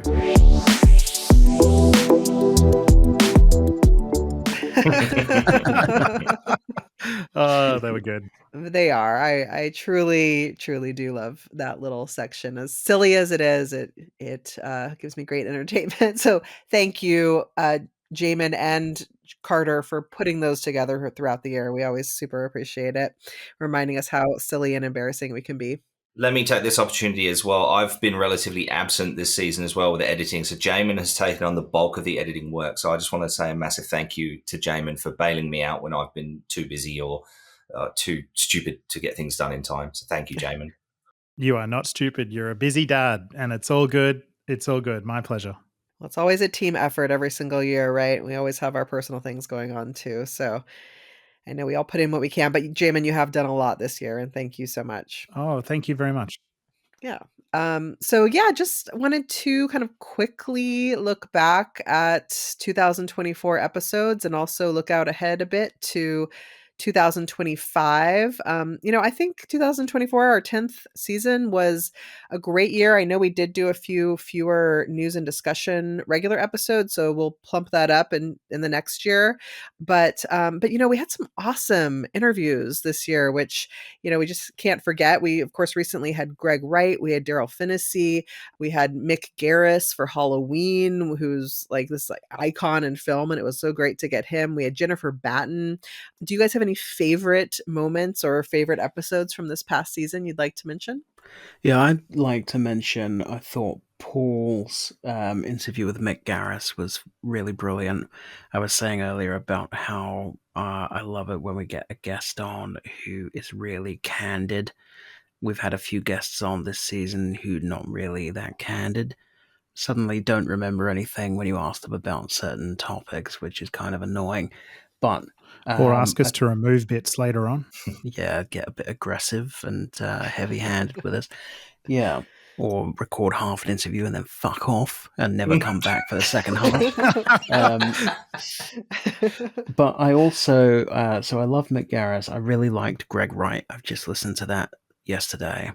But my other highlight has been getting Gratian on for a couple of episodes. I've been keen to get him on for a few years, and I'm hoping that we can get some more of those mega fans who had so many personal experiences with Michael over the years, like David Lumbie and Maria Crawford and a few other people. I'm hoping we can get them on in the coming season. I'm hoping for that as well. I think Gratian was actually my favorite episode of this year. It had been a while since we'd had one of those mega fan interviews, and just to hear his insights and his experiences you get to live through it a little bit, right? I didn't get to have those experiences, so it's pretty amazing. And he's such a good guy too. Yeah, I would agree that's the Gradian episode that you did, Charlie, the one in particular, not the Vindication Day one, although that one was amazing as well, but the emergency episode. I feel like that's my favorite episode of the season because, we talked about it way earlier in the show, but Tito's tragic passing happened so suddenly, but you being able to get Gradian on that episode to sort of do a really sudden, impromptu look back at Tito's life and contributions to the industry and how much that meant, that moment. That was really special. And it was one of those episodes we had to put together. You're right. It was like we were in Europe and it happened and we said, let's do this. And a couple of days later, 48 hours later, you had gone back to London and had done it and it was ready to go. And that was an important episode, I think, to mark and honor Tito's life. But also, I think the other topic you mentioned in that, you discussed the release of Faking Michael. So they were two major things that happened this year, and you and Gradian were able to get together and cover those things beautifully. So well done. For me, I mean, you've all mentioned my highlights from the season as well. Jennifer Batten, I really enjoyed her interview. I think it was probably a long time coming getting Danny Oliver on and hearing some of his very interesting stories. And I'd love to get Annika back on at some point to hear some more of her experiences in the fan community as well. Hannah Savage coming on as well, because she's released a project this year with regards to This Is It, which Charlie and I were both fortunate to be a part of as well, and recounting our experiences around the press conference in London. But yeah, the two Gratian episodes were fantastic, having Q back on as well. But I tell you who I really, really love listening to every time he's on the MJCast is Sean Shackelford. And his help with the Greg Wright interview and setting that up, and the fact that they met on an airplane and became friends. And Sean is just that kind of guy. I really want to just head to Clinton Township in Michigan and just hang out with the Shacklefords. They just, I think they're brilliant. I just want to do that. Absolutely. I just want to jump on a plane and get over there. They're like the cutest, sweetest family too. Oh my God. I just imagine knocking on the door and then being like, hey, they'll probably be more like, what the hell are you doing here? Yeah, huge thanks to you, Sean. That you were great on that interview. And in fact, I think something I said maybe last season was that really want to have you on more because I think you bring that that older piece of Jackson's and J5 history that I still would want to hear more about. And so we need more Sean on the show. Yeah, and the cultural perspective as well. Let's be real, I'm a white guy from Australia. Like I mean, there's only, so much perspective I can bring to a conversation. Whereas if I get Sean, who is, a proud black man who grew up in the 70s, watching the Jacksons live on the Triumph Tour and the Victory Tour, the perspective he can bring to the conversation, having grown up in that community, is just a totally other level. So I love interviewing people with Sean. It's great. Yeah, absolutely. Great. We can speak a little bit to 2025. I mean, Jamon, maybe you're the best person to chime in here, but I can start just by saying that we do already have multiple interviews lined up and some continuations of interviews that we did not get to finish in 2024. So things are looking good. But hey, Jamon, you're the heart of the show. So why don't you speak to the year ahead? Oh, thank you. Well, yeah, I mean, we, like you just said, we've actually got, Charlie and I conducted an interview with a Michael Jackson collaborator earlier in the year that is, we won't reveal the person's name, but it took a nosedive halfway through the interview. We were working chronologically, as we usually do, through somebody's work with Michael, and we got up to the bad tour, and then I don't know if this person was feeling the interview or not. I don't think they necessarily were, but they pretty much bailed. I think what happened, Charlie, they said something like they had to go to dinner, but it was early afternoon. Yeah. So, well, I mean, there is a preamble to this, which is that the individual in question had a sort of a demand before we began recording, which was, I'll do the interview, but it has to be mostly about me and my career, which is a bit like, we're called the MJCast. Then I think when the individual realized that pretty much all of our we spent really too long talking to them about their childhood and things like that, which of course none of our listeners really would have been interested in a 45-minute discussion of the individual childhood. Well, let's be clear, we didn't want a 45-minute answer on that. Yeah, and as soon as we started talking about Michael, it was like, oh, I've got to go now. I've got to go to dinner. But the individual lived in Los Angeles, and when I checked the time, it was like 3 p.m. So that wasn't really stacking up. And they said they'd come back for part 2 and then never did. That's right. And they were also saying within the interview things like that they were a better performer than Michael, and it was just it just wasn't working out.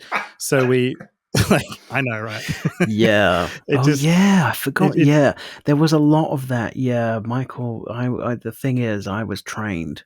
Michael wasn't trained. I knew what I was doing. And then the whole bullshit of arguing about job title. Yeah, I was kind of relieved when they didn't show up for part 2. Yeah. So we may go back to them at some point in the distant future if they calm down a little bit in terms of their ego. We're not sure, but anyway, so that was one of the ones we recorded. We've actually got that in the vault. I've got some episodes in the vault, listeners, that have never come out. But we'll see. Maybe one day in a few decades to come. Who knows? And then we've got we did another interview with, again, we can't really reveal the name, but this guy's an incredible legend, and he is somebody that was central to Michael's live performing career, especially televised live performing career. And he worked with Michael for many, many decades and was there for many important moments. Seminal moments in Michael's career. And we recorded half an interview with this guy, and then he suddenly, a legitimate reason he had to go. He's very close friends with Celine Dion, and she was like minutes away from performing at the Paris Olympics. And so I think he realized halfway through the interview that she was about to perform, and they're very close friends. So he had to go to watch that. And so I understood that. And then unfortunately, we had rescheduled to interview again in a week or two after that, but he had to get back surgery, I think. And so he's recovering from that at the moment. So part 1 will have been recorded in 2024, and part 2 is going to be recorded in 2025. And hopefully Carter Good luck making that sound seamless. It all together. Right? We're magicians, Elise. We'll make it work. we'll make it work. So that one's half in the bag as well. And then we've got 3, 4, 5 guests that have said they're keen to go. We just sort of ran out of time this season being able to do it. So we're going to record those next year. So lots more specials to come, hopefully some more roundtables. One idea that we are absolutely committed to doing, and Taj, we wanted to do this before the Christmas special, actually. We have a number of guests lined up ready to go. We want to do a Reflections on Tito Jackson roundtable episode. So we want to record that very early in the new year. Yeah, hoping we've got some people that have said yes that have worked with Tito as far back as the 70s, people that are in Motown. So we're looking forward to that. We're wondering if you don't have to answer yes now if you don't want, but we were hoping that either you or a Jackson family member could be a voice on that roundtable as well. Definitely, just keep me posted. That sounds amazing. Well, we have lots of exciting things to come, so please stay tuned. After our little break, we'll be back in season 11. Oh my gosh. And yeah, would you guys like to wrap up with any thank yous or messages to listeners? Yeah, I've got a few thank yous. I really want to say thank you to all the special guests that we had on in season 10. Bobby Huntley, Casey Rain, Andy Healy, Annika Katecha, Danny Oliver, Jennifer Batten, Gratian Demek, Sean Shackelford, Hannah Savage, Q, Jason Garcia, Daryl Finnessy, Mick Garris, Paul Black, and Greg Wright. It's been amazing speaking to all of those different people across the year. I want to thank the behind the scenes people. So my dear friend Q, who co-founded the MJCast with me, James LA, who does all the back end stuff. Oh my God, I really appreciate James. He gets texts at random times from me when something goes wrong with the website and he's got to fix it. Dan Villalobos, Damian Shields, all of the people behind the scenes that talk with us and give us feedback and advice and tips and connect us with people. And the MJCast wouldn't be possible without that big extended family. Also, I would like to thank the entire Jackson family, Taj especially. It is an honor to be able to discuss the family and the family's impact on the world of music and to be able to speak to members of the Jackson family. So our deepest thanks to all the Jacksons, to you guys, to Elise, to Charlie Thomson, to Charlie Carter. You guys are like family to me, and honestly, like the MJCast is, it's like a second family, and it's just a pleasure and an honor to know you guys and to be able to work with you and do this week in, week out. I also want to thank our show partners, as in like, husbands and wives. So Jared, Jess, it is, deeply appreciated the amount of time that you guys sacrifice allowing our team to do what we do. It is a big deal. It does take hours to do this. So thank you for your sacrifice. All of the amazing listeners around the world. We reach lots and lots of people. I don't like to toot our own horn, but we get out there. We've shifted millions and millions of episodes at this point. And, we deeply appreciate our listeners all around the world who make this possible, who share our episodes, retweet them, repost them, get them out there. It is very, very appreciated. Some of our longtime listeners from right back at the start are always there ready to give us feedback, and we value it. Ashley White, Stephen Holly, Jerome Horn, June and Cheryl from the Case for Innocence podcast, people like that. There's just so many to name. And thank you so much for your emails, for your support. We love hearing from you all the time. You have allowed us to do what we do. And it's all for Michael. It's for him. It's for the Jackson family. It's for the Jackson's legacy and getting that out there for new generations to understand and learn about. That was fantastic, Jamon. Oh my gosh. Thank you for all those shout outs. That was totally amazing. Yeah. And I throw out a shout out to all those people as well. We could not do this without you guys. And it's so much fun to do. And I mean, number one, Jamon, you really are the engine that keeps all of this moving through thick and thin, through all personal challenges any of us have. You keep going because you're so committed in your vision to this project. So I can't thank you enough for being both a friend and a colleague on this wonderful journey. Thank you. We're just getting started. The best is yet to come. Didn't somebody important say that? I'd like to echo those sentiments as well. Jamon, Elise, Charlie, and Taj, you've all become very important in my life as well, and especially in the last 12 months. Like I said earlier, Jamon has taken on so much of the editing from me because I've off doing other things like being a dad. I've started playing cricket again. Haven't done much flying, unfortunately, but have been doing some other live streams, the Sid Squad live streams, the plane spotting thing. So allow me to be able to go and do those other things while still being part of the MJCast team has been wonderful. So thank you all very much for your friendship. It's highly valued. I don't want to not say anything because otherwise I'll look like a twat after everybody's. Yeah. Yeah.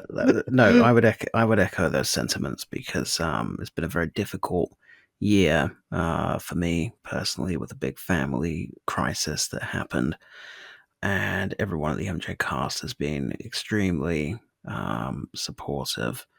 And Jamon, I was with you sort of in the midst of all that, and it was great to see you, and you buoyed me. So yeah, thanks. You're all great friends, including you, Taj, and I appreciate all of you. Thank you. Awesome. It's a big old love fest. I know. I love the love fest. It's so much fun. Taj, do you want to tell us how much you love us all?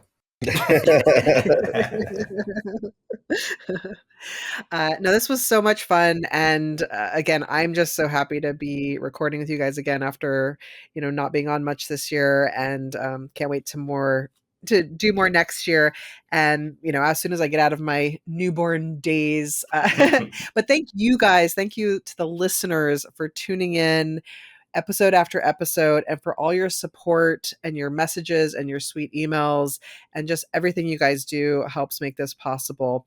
So on that note, I think we're going to wrap up, and the last thing we need to do is just mention where to find us. For the MJCast, we are across social media. Also, our big thing lately is we have joined Blue Sky, which I know Jamon's kind of led the charge there because I'm not great at social media. So I know you felt like that's a really dynamic place to be, Jamon, and you even started a Michael Jackson starter pack over there, which people can still join. Do you want to just mention what exactly that is briefly? Yeah, for sure. Now, we have been in the social media wilderness for about 2 years now since Space Karen, aka Elon Musk, took over Twitter and turned it into a bit of a dumpster fire. So we've been out in the wilderness. We've been exploring places like Mastodon and now Blue Sky. But I don't know. I'm really starting to settle on Blue Sky. I think it's great. It feels just like old Twitter used to back in the day. And there's a lot of MJ people on there now. There's lots of Michael Jackson fans posting there. There's a lot of collaborators. Karen Faye is over there. I think she only posts on Blue Sky now. So it's really, there's a bit of a migration happening over there. And to sort of assist that migration, we started a thing called a Michael Jackson starter pack. So if you click that, and I'll share that link in the show notes, but if you go to our Michael Jackson starter pack on Blue Sky, there's a nice little easy button up the top. I think it says follow all or something like that. And there's dozens and dozens of prominent accounts on there. Taj, I think you might be on Blue Sky. I think I've added you on there. And you can follow everybody at once. So we haven't loaded it up with lots of fans, admittedly. We've sort of kept it to be Michael Jackson collaborators or family members or people that have been on our show, or content creators like authors and podcasters and people like that. So if you feel like joining Blue Sky, maybe do it through that way, and you'll automatically follow lots and lots of great MJ accounts. Yeah, it's really cool. So thank you for putting all that together, Jamon. We appreciate it. Otherwise, if you prefer still some of the old school traditional platforms, we are still on Twitter/X. We're on Instagram, we're on Threads, we're on YouTube, we're on Facebook. Just search the MJCast and you will find us. And of course, our website is themjcast.com, where you can always see our full show notes, get links to stuff you're interested in that we mention in the episodes, that sort of thing. And you can email us anytime at themjcast@icloud.com. As for me, my personal pages are just, if you look up Elise Capron, one word, on most platforms. I mostly engage with our Facebook page, and I'm on Instagram too. I've kind of fled, Twitter, and I haven't totally gotten on Blue Sky yet, but that will happen eventually. And Jamon, where can people find you? I know you're not as much on social media these days. No, I'm only on Blue Sky. So you can find me at Jamon Bull at Blue Sky, or the MJCast on Blue Sky as well. Yeah, that's pretty much it. Yeah. And Charlie's, where can folks find you? I'm still on Musk Social, although I don't really use it that much. It's Charlie W. Carter. On Instagram as Alpha Charlie Photos, especially if you want to look at pictures of airplanes. I am on Facebook, but I've started not really accepting many MJ fans on there anymore. There's one in particular whose histrionics are just doing my head in, so I just have to keep it quiet. Well, I'm still on Twitter, although I despise it and wish I wasn't. But on Twitter, I'm CE Thomson, THOMSON, and I am the same on Blue Sky, which I do enjoy for now. And Jamon, what am I on Instagram? CE Thomson Journo. Okay, yep, that's why I'm on Instagram. Yes, that'll do. And you continue to do all the heavy lifting for the MJCast page on Twitter. So thank you for that, as we've all just taken the easy way out and disappeared. You say heavy lifting. I when did I last tweet? I don't know. It was a long time ago. It's more than I'm doing. It was a long time ago. It is a complete dumpster fire now. It's just trash. I mean, the thing is, on my page, my personal page, I've got 9,000 followers, right? Show off. Since he introduced the stupid, the paid blue tick bullshit, if I tweet something now, then 24 hours after I tweeted it, it will say I've had 312 impressions.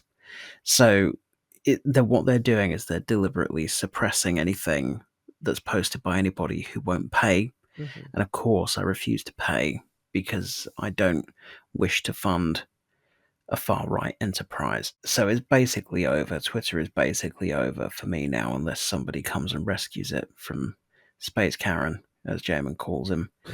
I prefer Blue Sky. Come follow me at Blue Sky. But we can't let it go unsaid, though, as well, Charlie, that you are putting out some great work on Blue Sky, or you're sharing great work on Blue Sky, I should say. So, your work that you do as a journalist in England, exposing corrupt politicians and all kinds of things like that. If people want to follow your work, is Blue Sky probably the best way to see you putting out your latest articles? I still tweet. That's literally the only thing I use it for, is just to tweet articles. But yes, everything that I post on Twitter, I also post on Blue Sky. So please come and follow there, and we can all leave Twitter together. And I'm finding, I don't know about you guys, but I'm finding Threads is just, my timeline on Threads is filled with people I don't follow, have never had an interaction with, but giving me links to their OnlyFans. I have no interest. Well, if that sounds a lot like Twitter, except on Twitter they're all posting links to their neo-Nazi blogs. So it's I'd prefer Threads to Twitter, but I would prefer Blue Sky to Threads. Yeah, I agree. And we can't forget Taj here. Taj, where can folks find you? Not that you're hard to find, but go ahead and share. I think the Twitter X is Taj Jackson 3. And Instagram is Taj Jackson, and Blue Sky is Taj Jackson. I have yet to post on Blue Sky, but I think the announcement of my live stream will probably be the first thing I tweet, whatever it's called, their post. Skeet. They call it Skeet. Oh, they call it Skeet? There you go. Yeah. Yeah. But I look forward to being more active on there as well. That's great. Great. And Taj, I've just got to ask too, before we wrap, I heard you hint a little earlier in the episode about, you were saying about a 3T recording. So I'm a big 3T fan. I've got your 3 albums. I love them. I listen to them often. Is there 3T music coming next year? I have to watch how I say this. They're because it's going to piss off some of the MJ fans who think that I'm, abandoning, certain things MJ wise, when in reality they go hand in hand in that. And I've always thought with 3T, the bigger 3T gets, the more avenues it opens for me to help with anything MJ, or to get, to have a platform. Basically, the bigger I am in 3T, the easier it's going to be for me to promote my docuseries around the world. So that's how I've always looked at it. And that's one of the things that my uncle 100% was invested in, my dad included, was 3T. Just happens to be the 30th anniversary coming up soon. Yeah. And so, yes, there's going to be a lot of things with 3T coming down the pipeline next year, but it's also Tito Jackson and MJ related in great ways. I think as MJ fans, you'll be very happy with what's coming down the pipeline, because selfishly you'll there'll be something in it for you as well. Exciting. Cool. Can't wait. Well, on that note, thank you, all of you guys. This has been so much fun, such a great end to the year. We wishing all of you a happy holiday season, whatever you might celebrate. We wish you time with your family. We wish you happy memories. We wish you lots of good music. And otherwise, that's a wrap, guys. Goodbye, 2024. We'll see you in 2025. This is Elise and Team MJCast signing off. Merry Christmas and keep Michaeling. No stay bad, Elise? Oh, I forgot about that. Stay bad. You can glue that online.